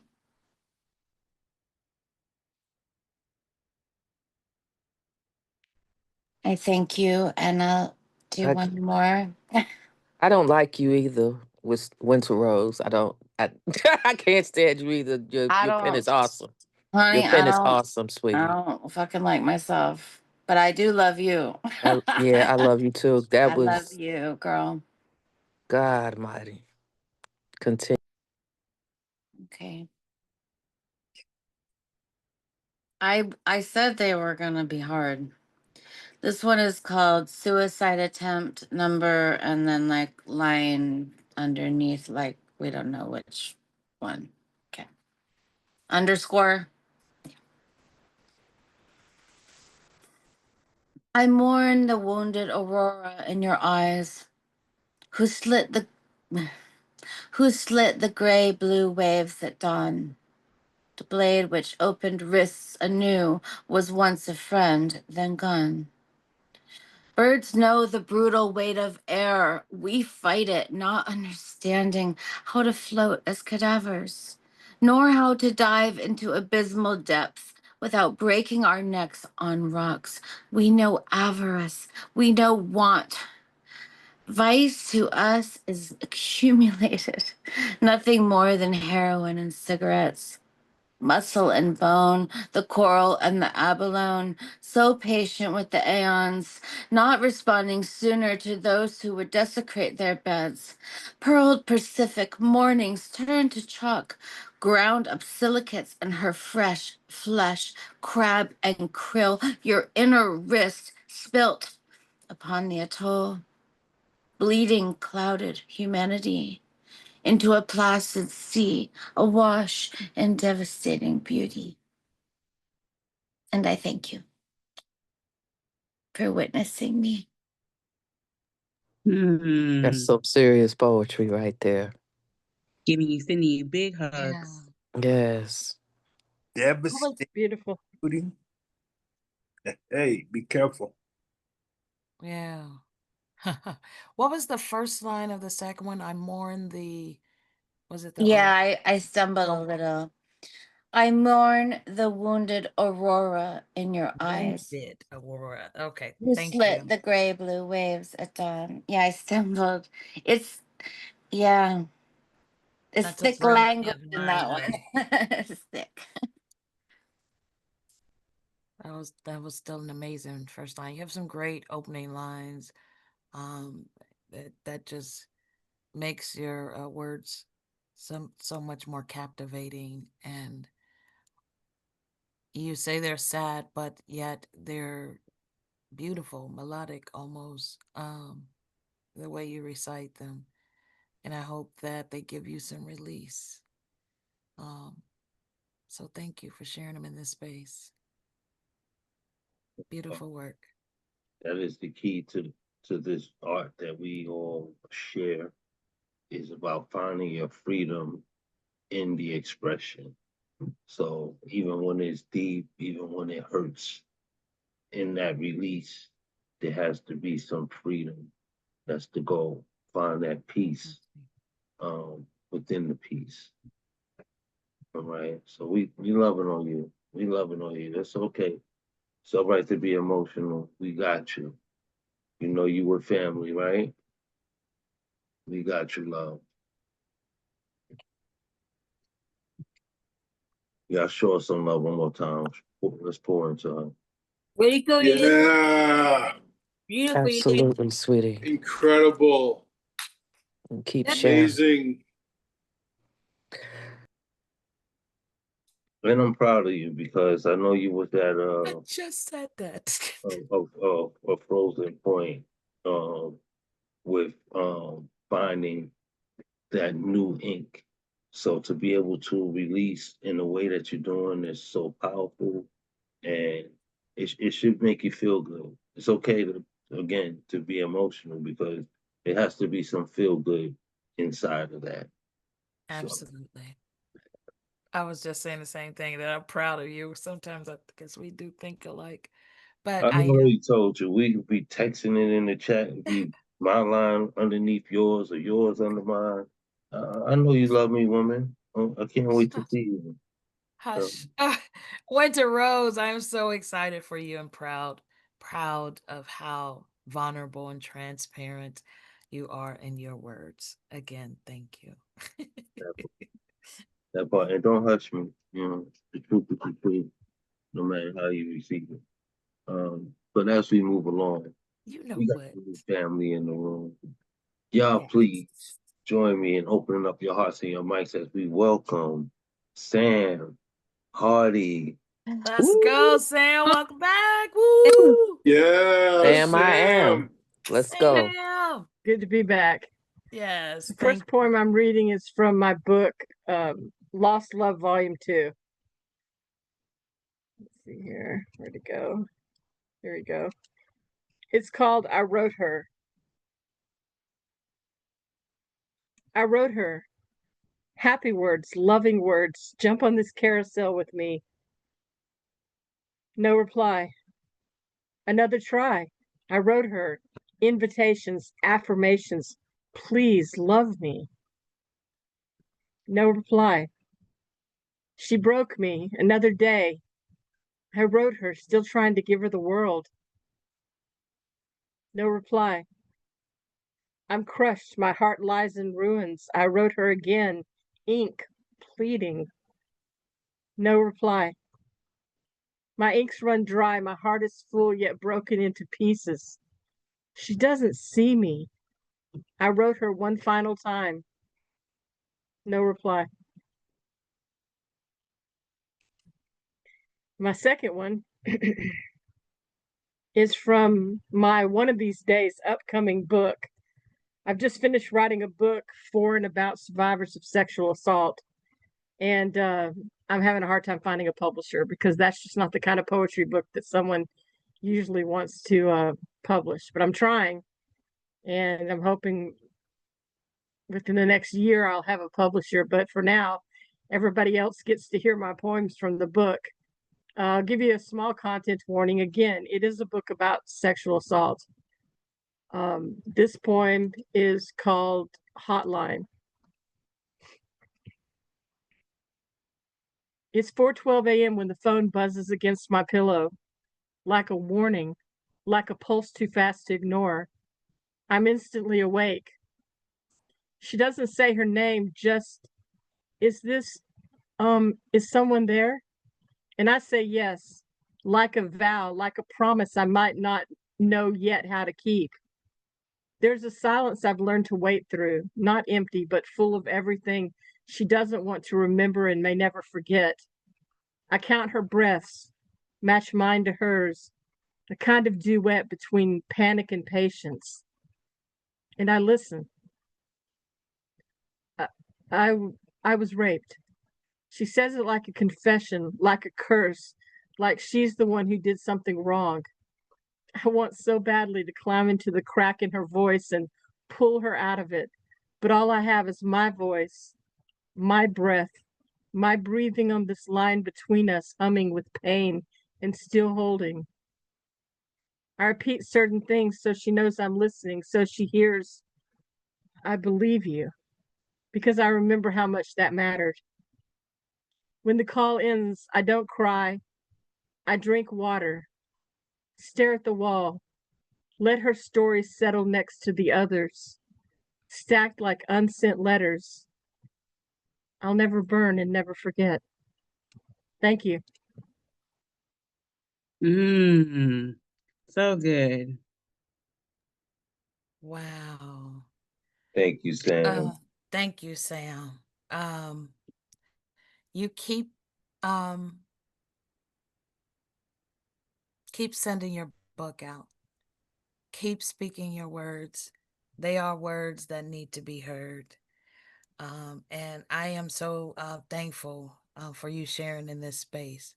I have two things. I learned this one today, actually. The statement, I was raped, is wrong and inaccurate and incorrect, because I was raped implies that you did something wrong. It should be he raped me, or that person raped me. Whoever or whatever committed the trauma, the crime, the violence against you, it should be on them and not on you. I learned that today, so I thought I would share that. Second, even when you think that they're not hearing you and they don't want to publish, keep pushing. I have a whole book that I did called Ripples on the abuse that I faced. And I've yet to find a publisher as well. I had one, and then we didn't see eye to eye. Let's just put it that way. So I did a stage play of the whole book. And Not to pat myself on the back, but to say you can do it, put it out there. It's that important. And it was that important for me to have that heard, to have those messages heard. And I've yet to have that book published. I'm still going to get that book published, but my message to you is to keep putting it out there however you can and let it be heard. And don't accept no as no. Just keep going. Keep going. And if Well, you what I guys are did in the ever meantime, sorry, what I did in go the ahead. meantime is I made a like a chat book, a PDF, Yeah. of 15 of the best poems in the book, and I Yeah. sent them all around the country and in Canada to uh, sexual trauma centers. So I sent them, and I just put like the subject was a gift for survivors, and then I Oh, explained who I wow. was and what I was doing, and then I attached the document so they could look at it. I got a few. I told myself that everybody who replied back to me personally would get a free copy of the book I when I love get it. When that. it, because whoever publishes it, I'm gonna have a deal where I can get, 50 copies for free. Absolutely. I love that. I So I love can that. send them out. Yeah. Yeah. Oh, I love that so much. Gifted, can I Yes. say this real quick? So once again, everything is political. Everything is political. So you see, you guys are oppressed by the trauma that you all go through. I agree. That book is published for. That book needed to be published. And there is a publisher out there waiting for your book, Gifted, and waiting for yours too, Sam. I've read books similar to this, essays published. So don't give in to the okey doke. Keep on putting that book out there. Somebody's going to publish that book. As a matter of fact, I'm gonna DM you both and send you a title of send you a hopefully someone you might be able to use. Okay, small publishing company, small, but just a step. But Sam, I love your piece, and Yes. I love everything you do. So one love, y'all. One Thank love. you. Thank you, Miss Betty. Yeah, so I just had to say that to you because you touched my heart, and it is a topic that I am very familiar with. And yeah, just keep pushing is what I say. Keep pushing. And you have some great Definitely. comments and encouraging words in the chat. Thanks. Oh, beautiful. Y'all show some love for Sam Hardy one more time. Way to go, Sam Hardy. All right, Sam. Way to go. Oh. Okay. All right. We got quite a few. I don't know what happened over there, but we got quite a few people still in the chat. Let's keep this energy flowing. Y'all join me in opening up your hearts and mics as we welcome our next family member, the other half of tonight's presentation, my co-host, y'all sister, Gifted. Woo! Gifted. Come on, sis. Let's go, Gifted. Go Gifted. There's actually a Oh, store let's near go. me called Gifted. I had to take a picture for you. It's a what? There's a store. There's a store near me called Gifted. Oh, wow. I'll take a That's picture awesome. next Yeah, time I pass by. definitely. All right. Ooh, okay. Let's get it, y'all. Let's get it. Let's get it. All right. Oh gosh. All right, I think I'm gonna dig out some archive stuff. This is called Like a River.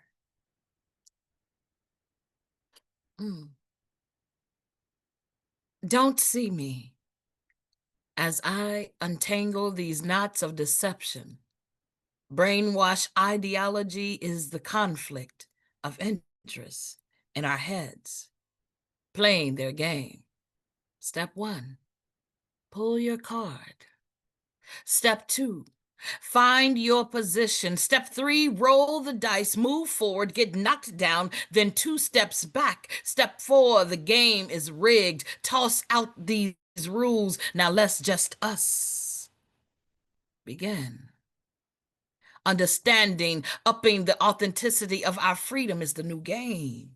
smiling cordially, having their difficult conversations and educating on the wrongs, hoping they'll make it right one day. Don't see me as I form new alliances and began to climb stealth-like movements, books of old no longer equipped. We reading from new scripts, new books, hailing from the mountaintop. Freedom is on the line. Wake up, freedom is on the line. Government cheese isn't free. It's never been free. Imprisonment of goals, disintegration of families. Unbinding the liberty of our unions is never without a cost. Wake up, wake up, wake up and summon the cry of our ancestors. Allow the tenacity of their cry to take hold of your being. Spirit animals awakening for freedom. Freedom! Freedom. She makes a lot of beautiful noise when broken from the entanglement of their webs. Don't let them see you in the light of their shade as you untangle those chains and disconnect from their webs. Sweet melodies rang out. We were built for this long ago, so let's go. Let's get our long game on. Let's keep striving, keep climbing, keep breathing, finding the beauty that we were meant to be. And like a river, we'll keep running free. Freedom. We'll keep running free, just like a river. But don't let them see you as you untangle their knots of deception. Like a river, let it just run free. Freedom. That's that piece. All right, that's that piece. Go ahead, girl. You already know I can't stand it. Oh, that syrup. Oh, what'd you say, syrup? Syrup. Poet. Speaking of ancestors, this is our voices of our ancestors, the voices of our ancestors. Voices of our ancestors is calling, reminding you to share your gifts. Share your gifts with the world. Don't allow fear of what some may say to imprison your voice like a caged bird, broken wings that can't heal and won't fly free.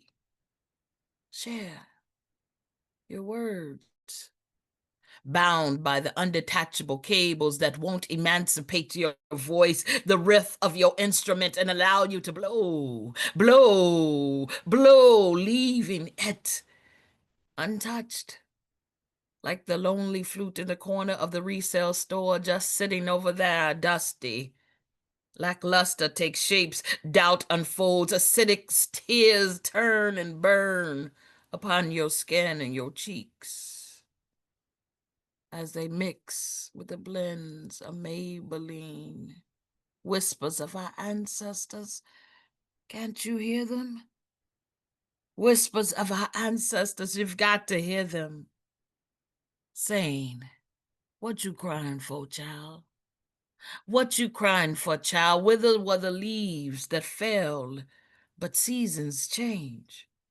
So no idle years here. There's still work left to be done. Dust off your voice, because when Jesus says, loosen all your chains of ailment and pain, freedom reigns, freedom reigns. Conduct of your frame don't even stay the same. So no worries of the lessons learned. Pull up your bootstraps firmly planted on the ground. You'll stand steadfast amongst the storm's winds raging against your feet in those still moments. Whispers of our ancestors, you'll still hear. Soar, blackbird, soar. Soar, blackbird, soar. Let your voice be heard. That's that piece. Yes, let your voice be heard. Oh, your voice. Beautiful, Gifted. Thank you. Wow, Gifted. Thank you. I got to go before Nemo. Oh, I didn't realize that. It's normally right around the. I know. It Yeah, used that to be was funny. reversed, and then I'd be all in tears. Yeah, right. Like, oh, I can't go after Nemo. Right, right. That's I didn't funny how realize. that worked out. But that's dope. Y'all show some love for Gifted, please. Yes, go Gifted. The Gifted. Thank you. bring it every time. Thank you. G to the I to the Beautiful. T to the E to the D. That's what's up. That's what's Good up. job tonight, honey. Thank you. All right, as we keep this mic circulating, y'all keep this energy transcending in the room. Please open up your hearts and your mics as we welcome our next family member, Miss Marianne Peterson. Come on, Marianne. Let's go. Go, Come on, Marianne. Oh. This is a song I wrote a while ago when I was having a bad day. It's called Run, Run Away. Run, run away, find somewhere safe. Run, run away, so I can play. Keep me off by myself, need to think of my health. Too much dress is good for me. Need to be safe and fancy free. Run, run away, need to find somewhere safe. Run, run away, so I can play. Keep me off by myself. Don't need to be around no one else right now. It's just one of those bad days. It will pass in time. I will be back to the same old grind. Run, run away. Need to find somewhere safe. Run, run away. I can play. To be off by myself. Run, run away. Need to find somewhere safe. Run, run away. I can play. To be off by myself.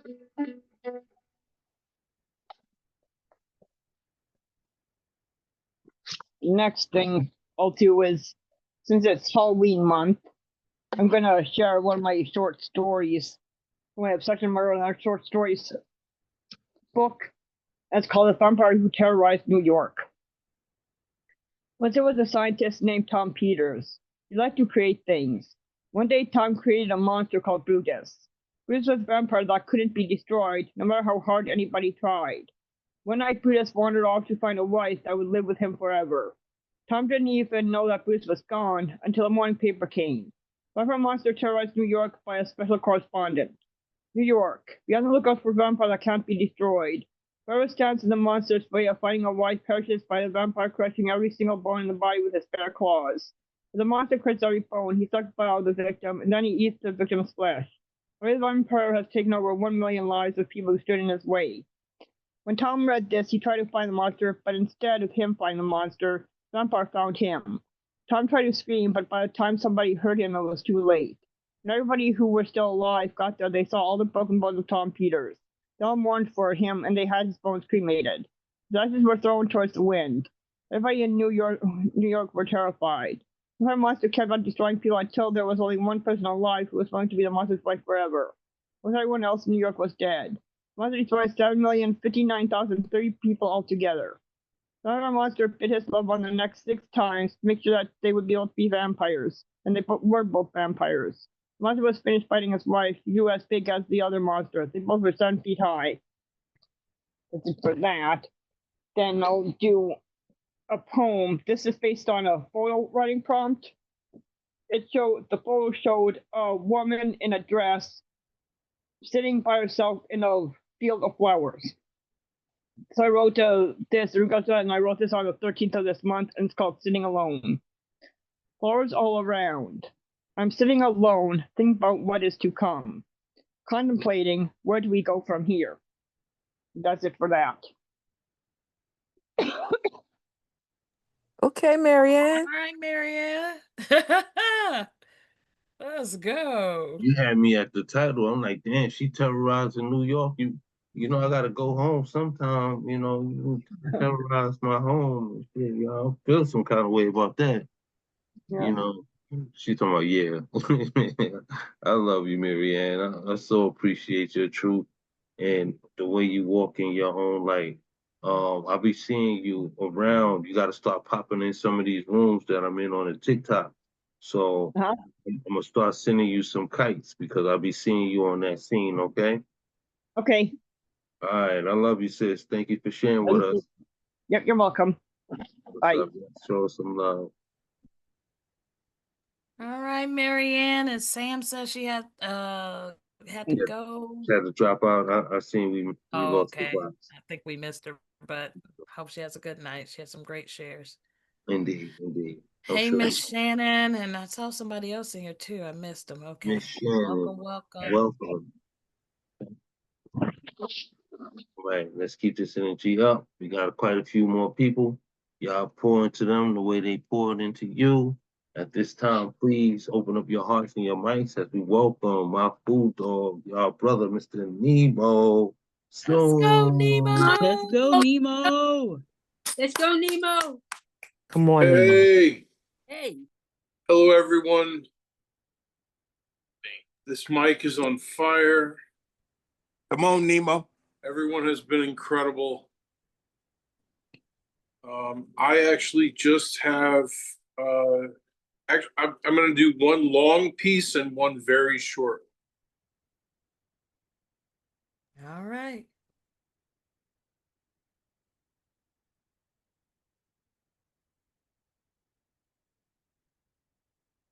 This is an as yet untitled Suihitsu. I'll wait out with you a few steps, just so we can feel the tug of the current pulling at our ankles together. In the hospital, I lay on my pallet with my mind on fire. I kept replaying the story about the saint who asked to be turned over while they were cooking him. The cocktail of prescription meds they had me on should have had me sleeping easily, but I could not find any quiet. This went on for hours until I felt a pressure on the small of my back, like someone sat down on the side of my bed. I finally calmed and slipped into a fitful sleep. Preheat oven to 375 degrees. Line a cookie sheet with parchment paper. Mix flour, baking soda, and salt set aside. Cream, butter, and sugar. Add egg and vanilla extract. Combine wet and dry ingredients while incorporating chocolate. Scoop into balls and distribute evenly on prepared sheet. Bake for 10 minutes.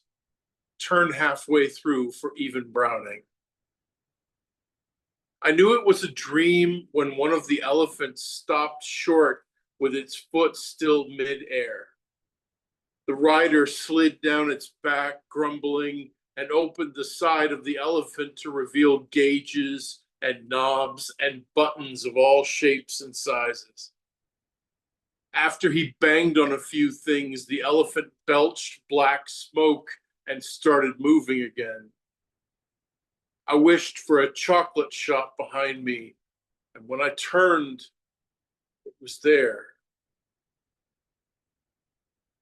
We were getting to the end of the session with the oncologist when someone mentioned that my wife had fainted a few times recently. Before we knew it, tests had been ordered and we were downstairs, waiting for her to get a brain scan.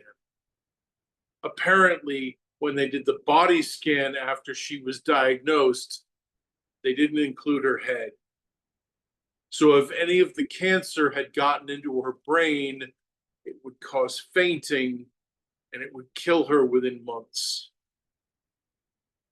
The imaging hallway was barren and cold.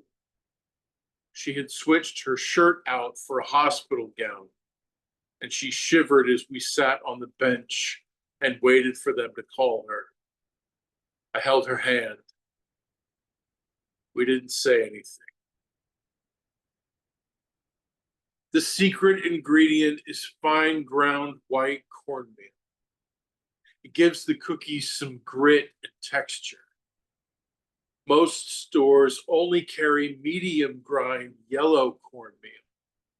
I find it too crunchy in baked goods. Even in the South, it can be hard to find the good stuff. At the sound of the bell, played the other side of the tape. Please wait for your floppy drive to finish formatting. There's a call on a landline from the newspaper guy. I cannot think of anything to say about vacuum tubes. Her cancer woke us both up. 5 years later, I left my home in the back of an ambulance. 1 year later, I was divorced. That was 5 years ago. I wasn't ready. Stacks of yesterday, dusty discs, stored dusty with memories stuffed between. Lonely socks with partners long ago discarded. 2 small shirts I've been keeping for something that isn't going to happen now. A pair of my daughter's shorts she's grown out of. I found a souvenir from a honeymoon that doesn't matter anymore. Pictures I can't see, music I can't play, memories that don't fit anymore. Tears that won't stop coming, falling on the remnants of another man's life. The falcon in its metaphysical garments watches the red clouds spin sour. Centrifugal cityscapes blinking endlessly so the submarines can see them coming. My dog's name is Walter, after my grandfather.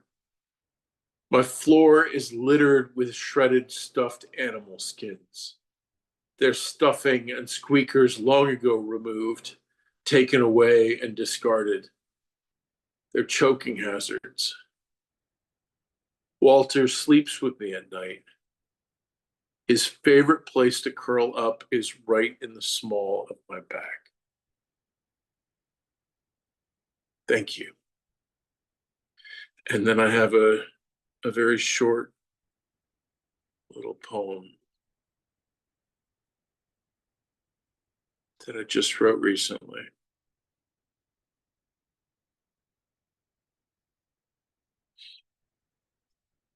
Thump, thump is the sound of tires crossing cracks in the pavement, dropping me off at the airport. Thump, thump is my heart slowing down, kissing away tears on your cheeks, saying goodbye. I kept making my way back to the exit, as if I could just run back to you, waiting where you picked me up. Thank you. Oh, Nemo. Man, so good. Always dope, fool. Oh, Always deep and powerful. go Nemo. And I Sharing your appreciate cookie secrets too.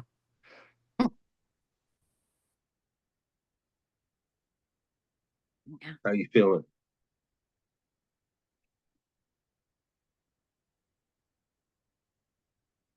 That's for you, fool. I'm sorry. How am I feeling? You Yes. okay? Yeah, I'm doing okay. I'm good. It's good to share. It's good to get it out. Indeed. Indeed. Yeah. That's why I had to circle back and make sure that you're in a good space. Oh yeah. To drop No, it. it's good to be here. It's good to be with everyone. That's what's up. That's what's up. Y'all show Nemo some love one more time, please. Nemo. Hugs, Nemo. Sending so much love. Nima, you got through that beautifully. I think that's the poem, the first one that you read on your weekend when I kind of first met you. And if you remember, I was like, but that's so sad, you know? And you were like, it's okay. Is it that one? Don't you think it's that one?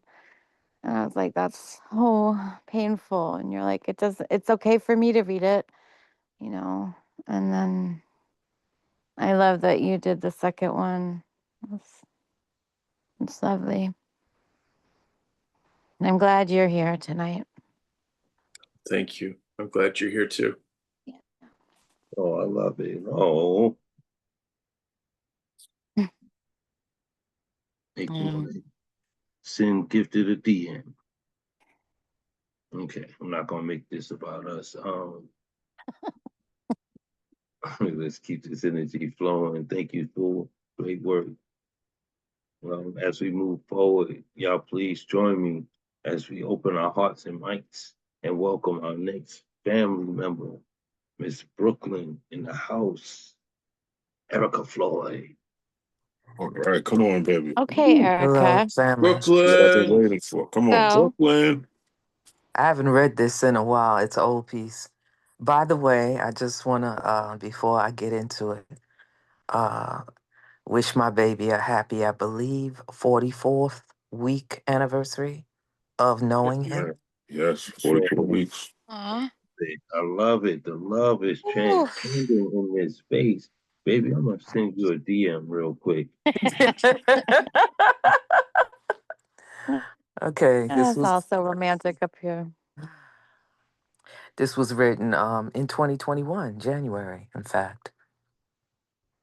Passive, accepting what happens of what others do without active response or resistance.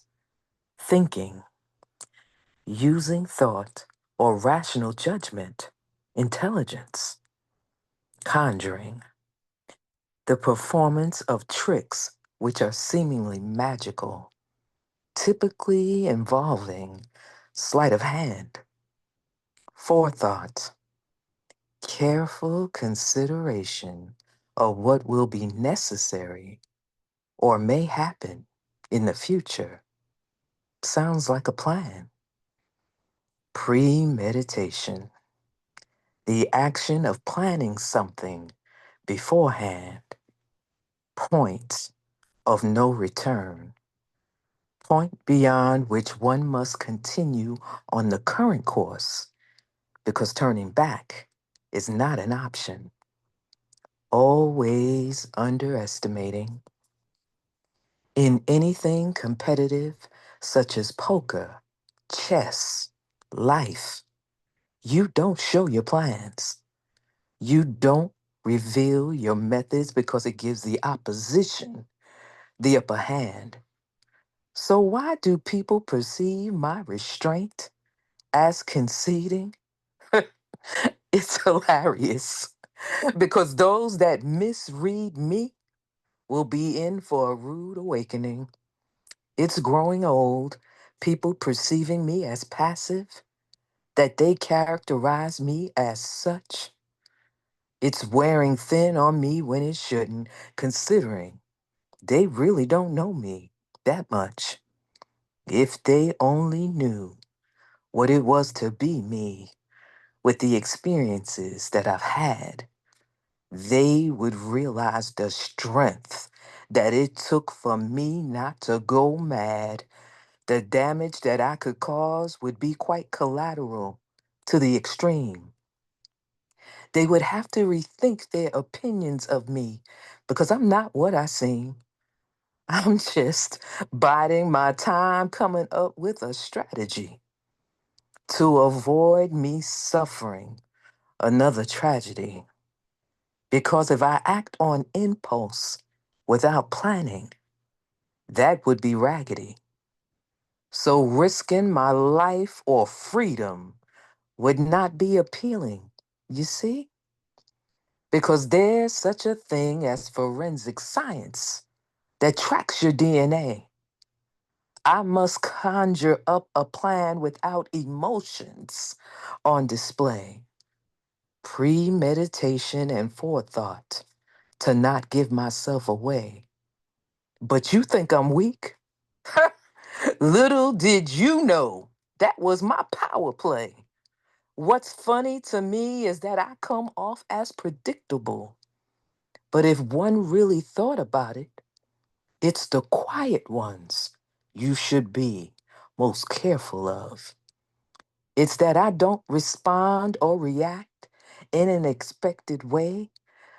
Believe it or not, most times I actually pray. I find it amusing that so many fall for my bluff.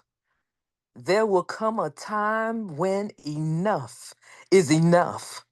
Would take pity for the one on the receiving end. But tough, you should have used forethought before I became your target. Your time is up. I get a kick, oh my God, anticipation from just seeing them squirm and twitch because we all know that payback and karma's a bitch. Now you think I'm diabolical. You don't know which is which. How unpredictable I really am. How one could flip like a switch. Home. Ooh, you put that stank. You put that stank on that on the end there. Ooh. Oh, you put that stank on it. Mm. Yes. Thank you. Yes. Mm. Yes. Yes. You You, better do it. yeah, you stack them bricks right up. I appreciate you guys so much. Someone else can go because for the sake of time, I was just gonna do one. I appreciate you guys so much. Love you.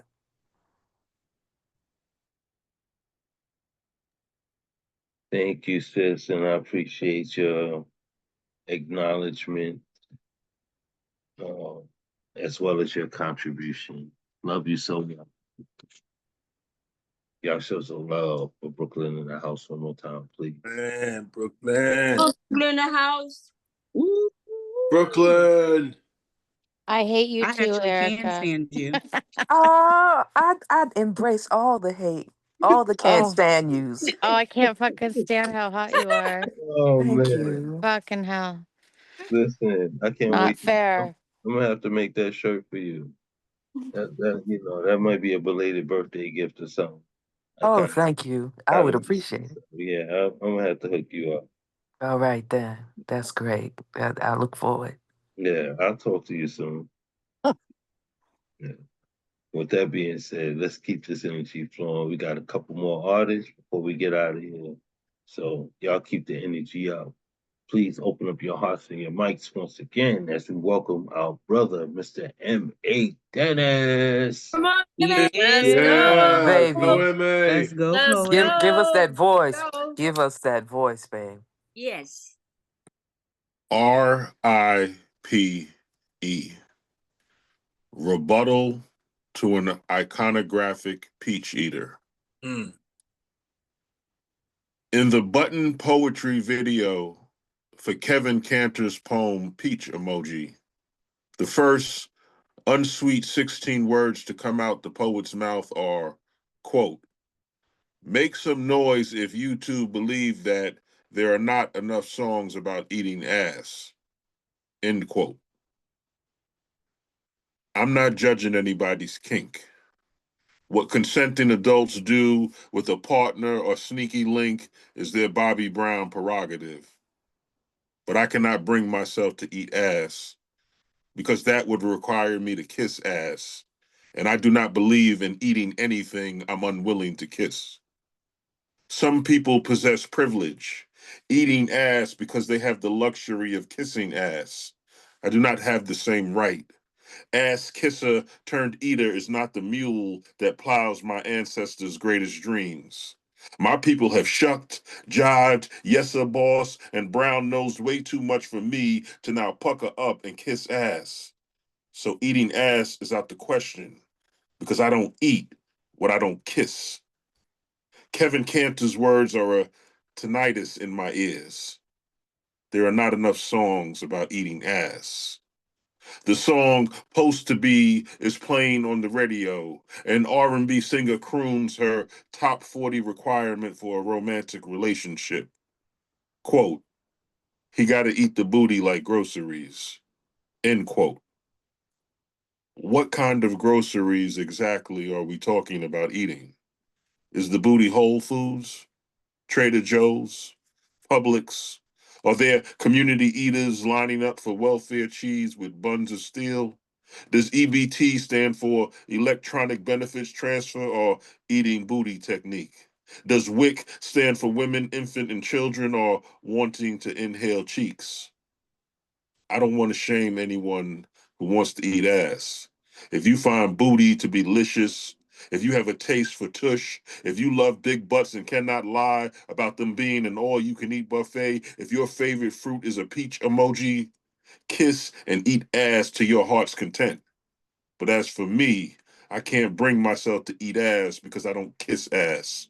And I don't eat chitlins or Jim Crow or ass because White Peach America will make a button poetry video of black people being the butt of a gallows humor joke and expect us to eat it. Damn, babe. Damn. Let's go. Wow, I wasn't expecting that plot twist. I love it. I'm gonna have to listen to that one back. I can't wait. The grocery list was fucking hilarious, insane. It's crazy one.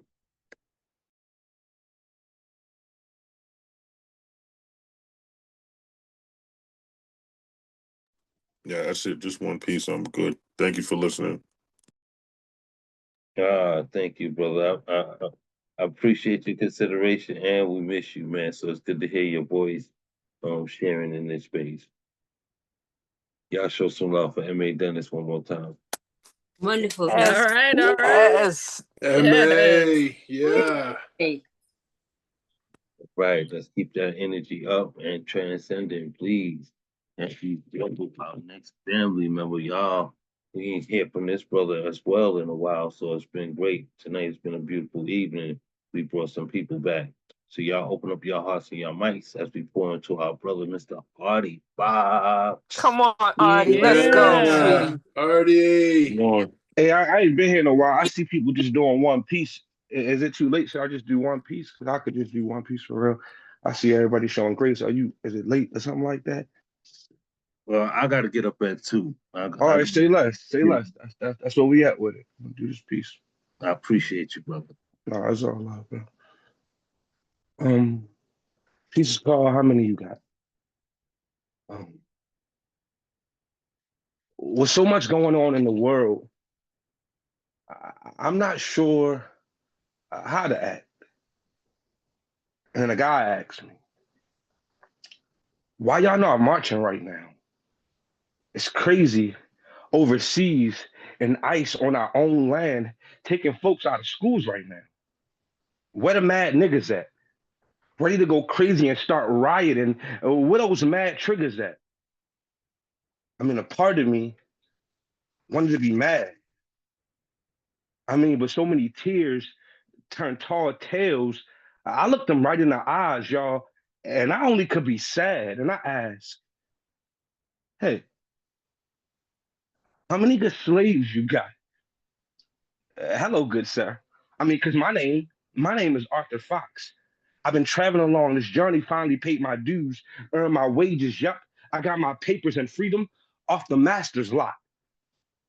Marching. I mean, been working hard. They told me it was God's work.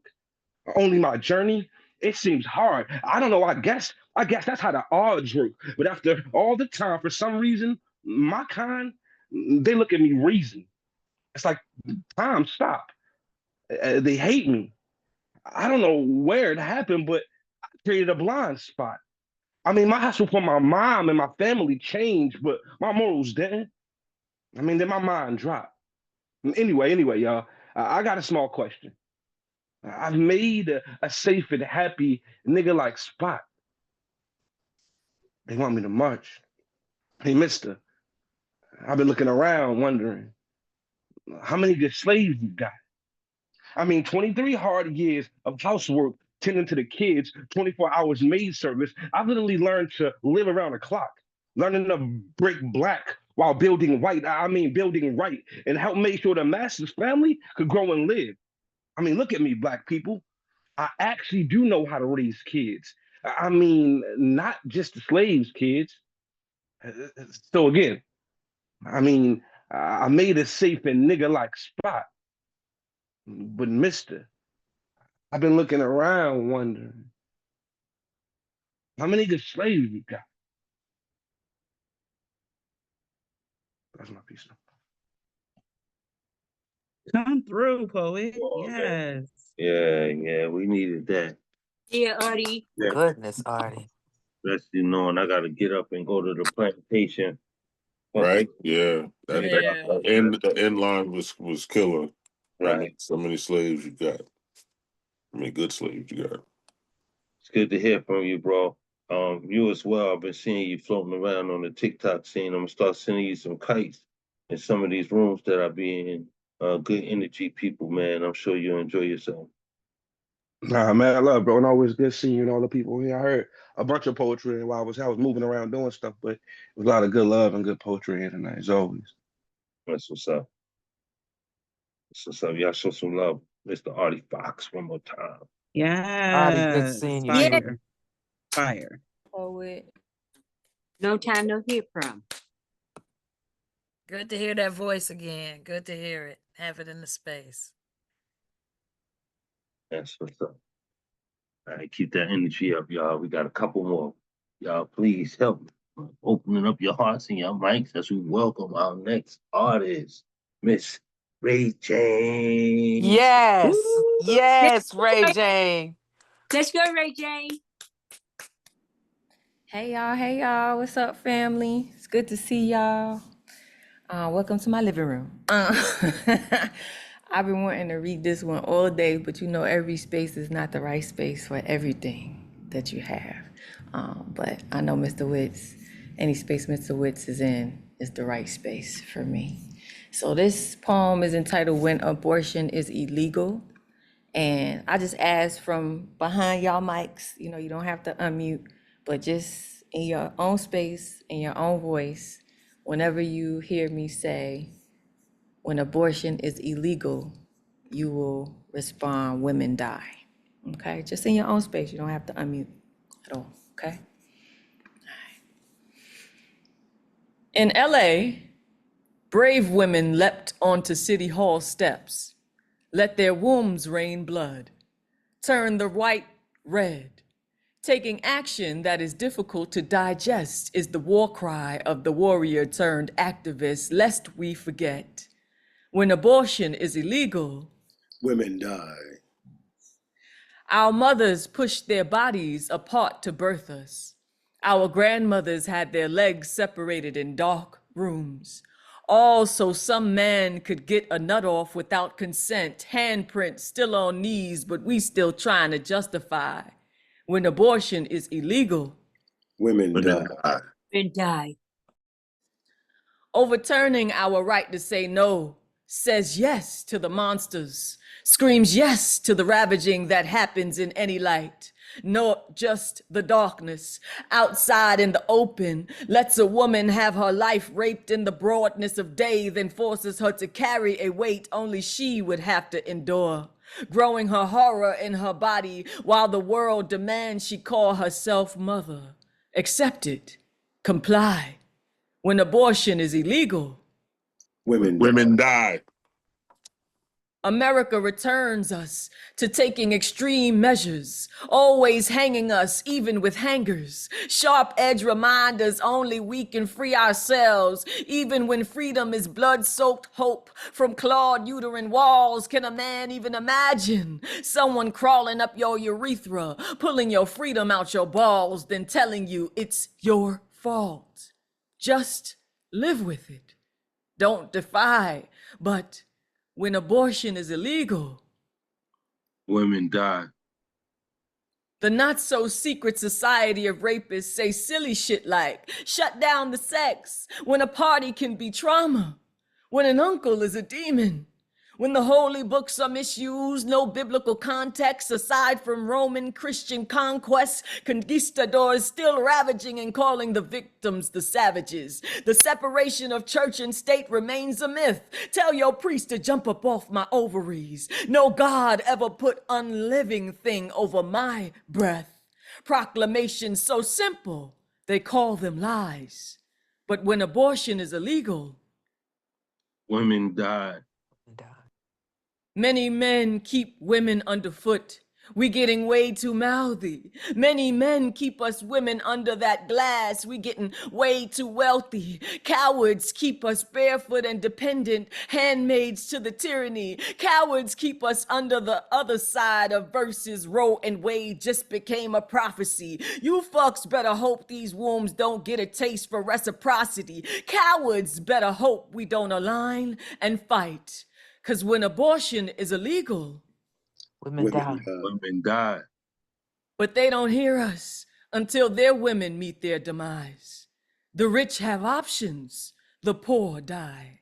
The rich have insurance, the poor die. The rich have hypocritical politicians for daddies, so the secret babies they impregnate in their daughters remain a mystery, while the stolen seed of the poor come out looking just like granddaddy.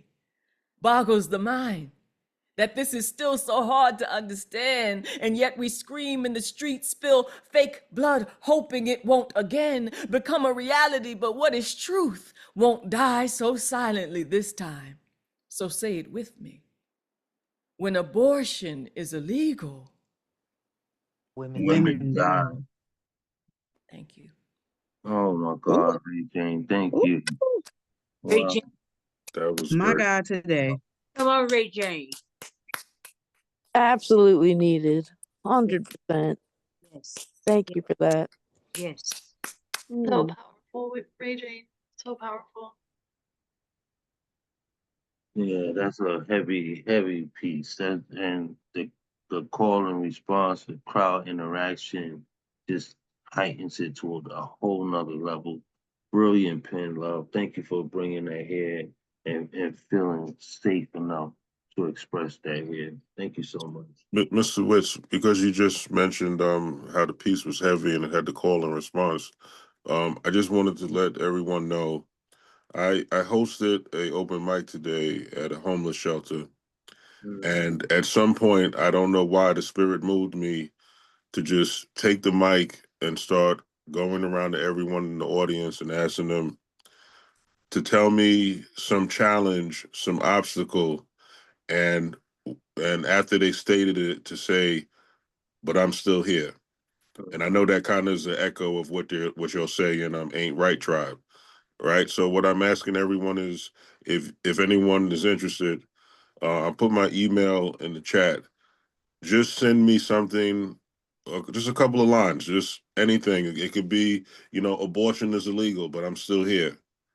Just anything like that that ends with, but I'm still here. And I'll share that, the next time I do the next installment of the open mic. I will share all of your inspirational words with my people there. Indeed, brother. Indeed. That's powerful. I love it. I love it.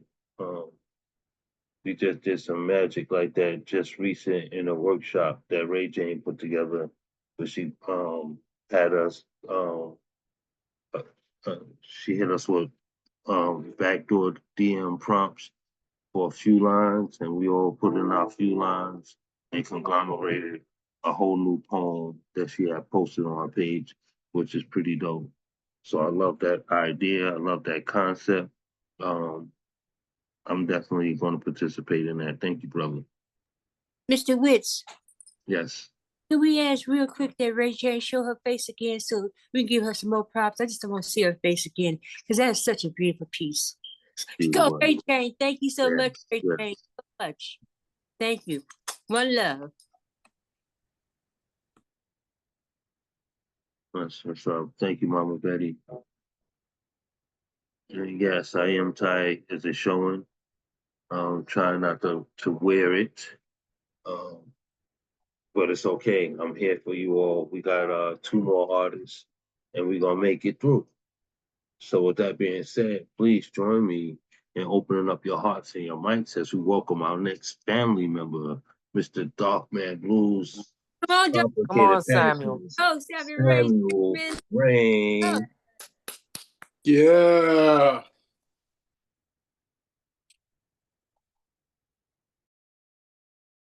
Okay, no mic. Here we go. There we go. Unmuted. Here we go. I'd like to thank Jesse Marie for having me out at Mic Drop. It was so dope.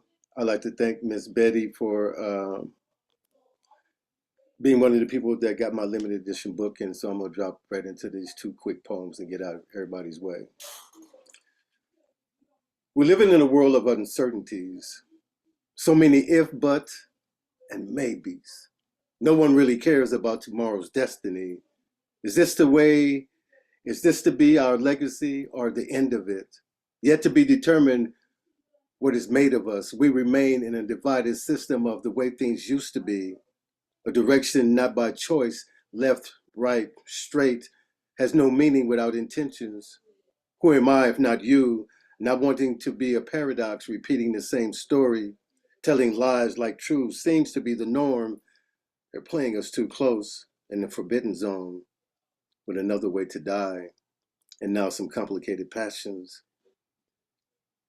I need the sounds of you while scripting my affection. To fill the pages of my heart, have this music become the pleasures of your surrender. As the day twilights into night, have my imagination be what you dream about, tasting the joy you come to when we come into the moon. Whisper, please, and I will capture the tremble of your body like thunder as we merge the sounds of getting down. So when the morning comes, we can start over again. I am Complicated Passions. Thank you. Okay, Mr. Graybeard. Thank you. We hear you. Thank you. That rain, brother. Ooh, that water is real and it is nourishing. Thank you, brother. Thank you, Mr. Graybeard. Thank I you. think I skipped over somebody, so I gotta circle back. But Mary, yes, we'll get you on the list. Uh not quite yet, but I got you, okay? Thank you, brother. Let's go back a little bit and get our next artist in. So we got 2 or 3 more people. Y'all please bear with me. We're gonna get through this together. But with that being said, please join me in opening up your hearts and your mics as we welcome another graybeard, Mr. Sir Lawrence. Come on. Let's go. Okay. I love the Sir Lawrence. Okay. Right on, right on. All right, I just like to say, for the sake of time, I do one piece.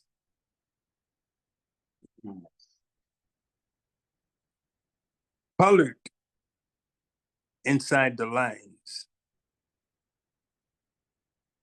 Given the word of God, how does one sound black? Being the communications arts, conducting a language as words follow intention. How do you define you? Is it heritage or indigo? Does the forest have a sound or still debating the shades of green on the leaves?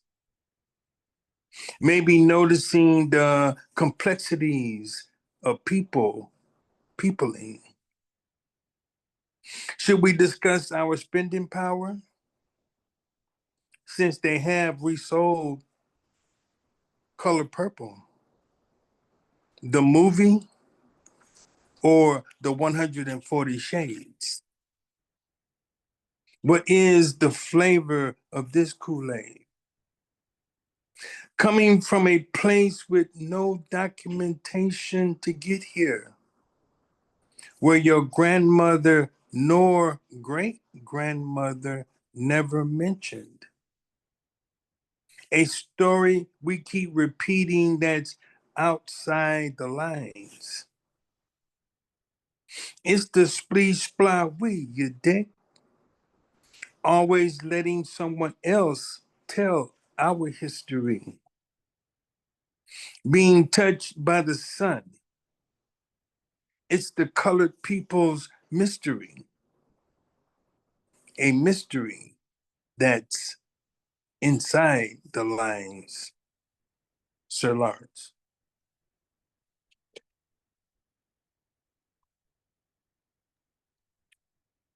Thank you, brother. Thank you.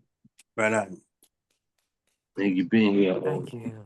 So I appreciate you understanding and keeping it brief for me, man. You know, it's all love. I'm trying to make sure that I get you up a little sooner next time, okay? Oh, yeah, we good. We're good. Thank you. Thank you. Yeah, y'all show him some love. That's our Gray Beard family, Gray Beard Nation up in this bitch. Yeah. Thanks for coming through, Sir Lawrence. Yeah, and Sir Yes. Lawrence, when you do your whenever you start holding tutorials on beard care and management, I would like to sign up because the beard is looking very immaculate. That part. That's what's up. That's what's up. All right. Two more artists. Two more. So we got somebody that just popped in that want to share with us, and we're gonna let her. Y'all please open up your hearts and your mics and welcome our family member, Miss Mary Billingsley. Let's go, Mary. Crazy, did not know my full name was on here. Hi everyone. I'm just gonna do Mary one. Jane, that's you. It is, yeah. We got the Jane girls in here tonight, y'all. I didn't know Sure we had do. the Jane girls. You know, Ray Jane, Mary Jane. It's crazy because I told her I'd see her again right after we got off my live. I didn't know it'd be this soon. Yeah, so I'm only gonna do one. I know you're so tired, Mr. Witz. All right, so this poem is titled The Red Hat Gospel. I pledge allegiance to the flag of the United States of America and to the republic for which it stands, one nation, under God, indivisible, with liberty and justice for all. Forgive me, America, for I have watched you rot beneath the weight of your own delusion, watched you kneel before a golden idol whose tongue drips venom and vanity, and whose hands are too small to hold a single truth. He came as a joke, but the laughter curdled. He came wrapped in flags, and the stars began to dim. He came whispering nostalgia to the ghost of the Confederates, and they rose from the dirt wearing red hats. You crowned him king of the ignorant, patron saint of grievance, and fed him every wound you refused to heal. He feasted on your fear and called it patriotism. Now the nation breathes in polarity. Every inhale red, every exhale blue, every conversation a fault line, every headline a hammer. He split this country open like a surgeon drunk on power, carving us from them with hands that never touched humility. He told the white man he was endangered, told the black man he was violent, told the woman to sit down, told the immigrant to go home, and told the poor to pray for trickle-down mercy. And they did. Because he made rage feel righteous, because he made cruelty sound holy, because he sold hate wholesale and branded it as hope. Look around. The American dream is bleeding from both eyes. Children grow up learning that truth depends on who's counting the votes. Men with crosses tattooed on their forearms build gallows in the name of God. Women are tried as vessels, not voices. And every news feed is a confessional for a country addicted to its own reflection. You call it freedom, but freedom without empathy is rot, and rot spreads. He did not build a movement, he built a mirror, and you mistook your ugliness for conviction. You saw your prejudice reflected and called it awakening. The church became a marketplace, the Bible a campaign prop, the flag a weapon of mass delusion, and the word patriot now tastes like iron and ash. Tell me, when did we start mistaking obedience for honor? When did we trade compassion for spectacle? When did the light of liberty start flickering under the heat of this false Messiah's glare? He promised to drain the swamp, but all he did was baptize the snakes, and now they slither through Congress, hissing scripture and sound bites, worshiping the golden calf while the people starve for justice. This is not America the brave. This is America the broken, America the bought, America the divided, where every argument is a civil war and every silence is a grave. But listen, you can't silence the pulse. There's still a heartbeat under the rubble, still a people who remember what truth feels like on the tongue, still a flame refusing to bow to wind or tyranny, because greatness was never his to give. It's ours to reclaim, not through hate, not through walls, but through the hard, relentless work of being better than this. Forgive me, America, for I have watched. But the time to watch is over. It's time to speak, to heal, to remember what it means to be one nation, under God, indivisible, with liberty and justice for Say all. that. Say that, honey. Yo, Mary, Mary, Ooh, come Mary. on, Jane. That's what I'm Y'all talking good in here Mary, today, Mary. boy. Yes. That was the gospel. So I got to call you Mary, Mary, because that was the gospel you just spit there. That was fire. Thank you. So many amazing lines. Oh my goodness. America bleeding from both eyes. Trickle down mercy. Yeah, you really know how to turn a phrase. This is Thank you. a small piece of the TikTok family I've been speaking of. Okay. Put me out, put me on, man. How do I get in touch, man? Are you on TikTok? I'm on TikTok. Okay, I don't know if we friends on TikTok. We got a friend out, and Yeah. then I can start sending you the Okay. rooms that I visit. I'm on the TikTok. Okay, say less. We're gonna connect, and I'll start making sure I send you the kites when I'm in those rooms. Coach is always in those rooms. Um, it's so much of us out there. Ray Jane does her thing often. Mary Jane does her thing often, and there's some other rooms out there that are beautiful to share space in. So again, like I said, the TikTok platform is a whole lot different, but it's a huge community out there of love that's waiting for us. So, let's make our way over there as well. All right. Y'all show some love for Mary Jane one more time. Yes, honey. Yes, so well done. Yeah. Go Mary Yes. Jane. Is Coach speaking today before we leave? Yeah, I'm Because I'm trying to hold on because I'm getting sleepy. I got you. Thank you. Thank you for hanging in there. I'm trying to pull them in right now. Yes, So yes. as you say, Let's go. this is our Let's final go. artist of the evening. So everyone, please open up your hearts and your mics and let's welcome our family member, my brother, y'all cousin, some of y'all. Yes.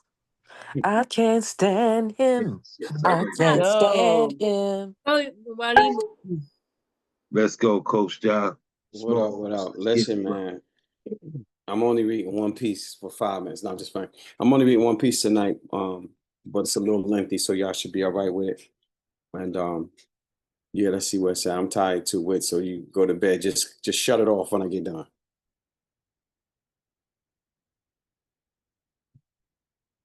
They say the first time a woman truly sees you, you stop being invisible. Like the corners fade, the noise quiets itself, and suddenly there you are. A man with a pulse that remembers God's fingerprints. I won't repeat her name, but see, back then names carried melodies, and the syllables themselves could just flirt with you at any moment. But she was Harlem sunlight and Brooklyn rhythm, a crosswalk between thunder and peace. You see, when she didn't walk in, Shorty arrived, like something the earth owed the sky. She just used to post the corners with those bamboo earrings, gold hoops catching the light like halos. Every dude on the block tried to spit game, but she was like, nah, I don't do clowns. So I kept quiet, watched from afar, just nodded like I ain't care. And she noticed that she was everything. And one night she said, you think you deep, huh? And I told her, nah, baby, I ain't deep. I'm just trying to swim. And just like that, that was the moment she saw me. Not the mask or the muscle, but the tremble hiding behind these jokes. We was young, but not foolish. We spoke with poets we spoke like poets that never touched the ground. We traded dreams instead of lights, instead of digits. She told me she wanted to see a new star, wanted to become a teacher so she can teach little Black girls how to love their hair before the world told them not to. I told her I wanted to write something that made the block proud they raised me. And it was in that subway car, beneath that Harlem hum and that Brooklyn smoke, our hands found each other. It wasn't lust or nothing like that, just a simple miracle of being held. She smelled like summer rain and cocoa butter. And I swear her skin whispered history like she'd been here before. And every ancestor had signed her heartbeat just so I could remember it. Tick tock, tick tock. See, there are women who can touch you in a way. And then there are women who can actually translate you. Turn your silence into language. Your hesitation will become a rhythm. A woman can see you and your fear becomes an open prayer. She was the kind of woman that didn't save me, she revealed me. Peel back the boy who thought toughness was about proving you was a man and showed me that softness was where my real strength lived in. I remember the first time I whispered, I love you. And it wasn't a big production, just slow jams playing in the background. There's two kids sitting on a stoop sharing Chinese food out of the same carton. And she laughed and said, yeah, you don't even know what love is. I told her maybe not, but I know what peace feels like. And I know it looks a lot like you. When she left that city before I learned how to stay. Moved south or Philly somewhere too far, said she needed air that didn't smell like ambition and gunpowder. I wrote her letters often. Long ones, poems folded in pain, never sent them. Just carried them from apartment to apartment like scripture. I was too afraid to read out loud. God knows I was scared. But even now, when I close my eyes, I can still hear her voice. Still feel her hand brushing the back of my neck as if to say, boy, you better breathe. You better breathe. And for a moment, I do. And I do it because I know love, but not just that puppy love, real love. The kind that never leaves and lingers on. Like music in an empty room waiting for you to dance to it. Like house music banging your speakers and your walls start to find new energy they ain't known before. See, I knew love when it spelled your name backwards and told you wasn't 6 no more. And maybe you was 17 going on 45, but boy, you ain't know love until you know love. You see, they say when a woman sees you, you finally become visible. I wasn't scared to say I was invisible for a while.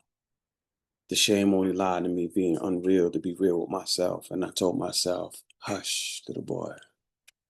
Because when love comes, it comes. And she's a son of a bitch, a big time bully. She'll pull you in, choke you out, then reincarnate your ass just like that.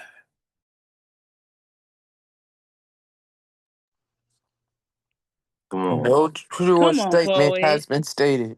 Yes. Why we call him coach? That's it right there. Something new, something new, something new I'm trying. Yeah. I can't Well, You stand did it. good. You man. did good. We approve. Thank you. Thank you. It's got some tightening up to do, but you know, you write it, you work it, you work it, you write it. Especially the house music weaved in. Because Listen, I'm a little bit of a house head, just a little. Yes.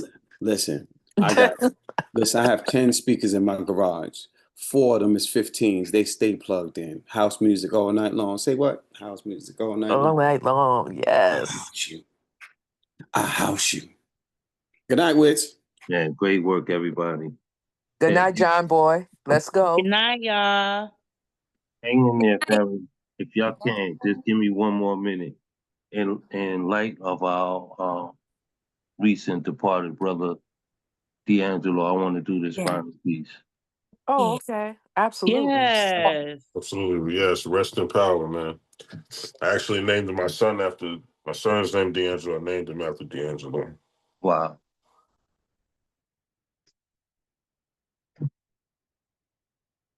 It's so hard to say goodbye.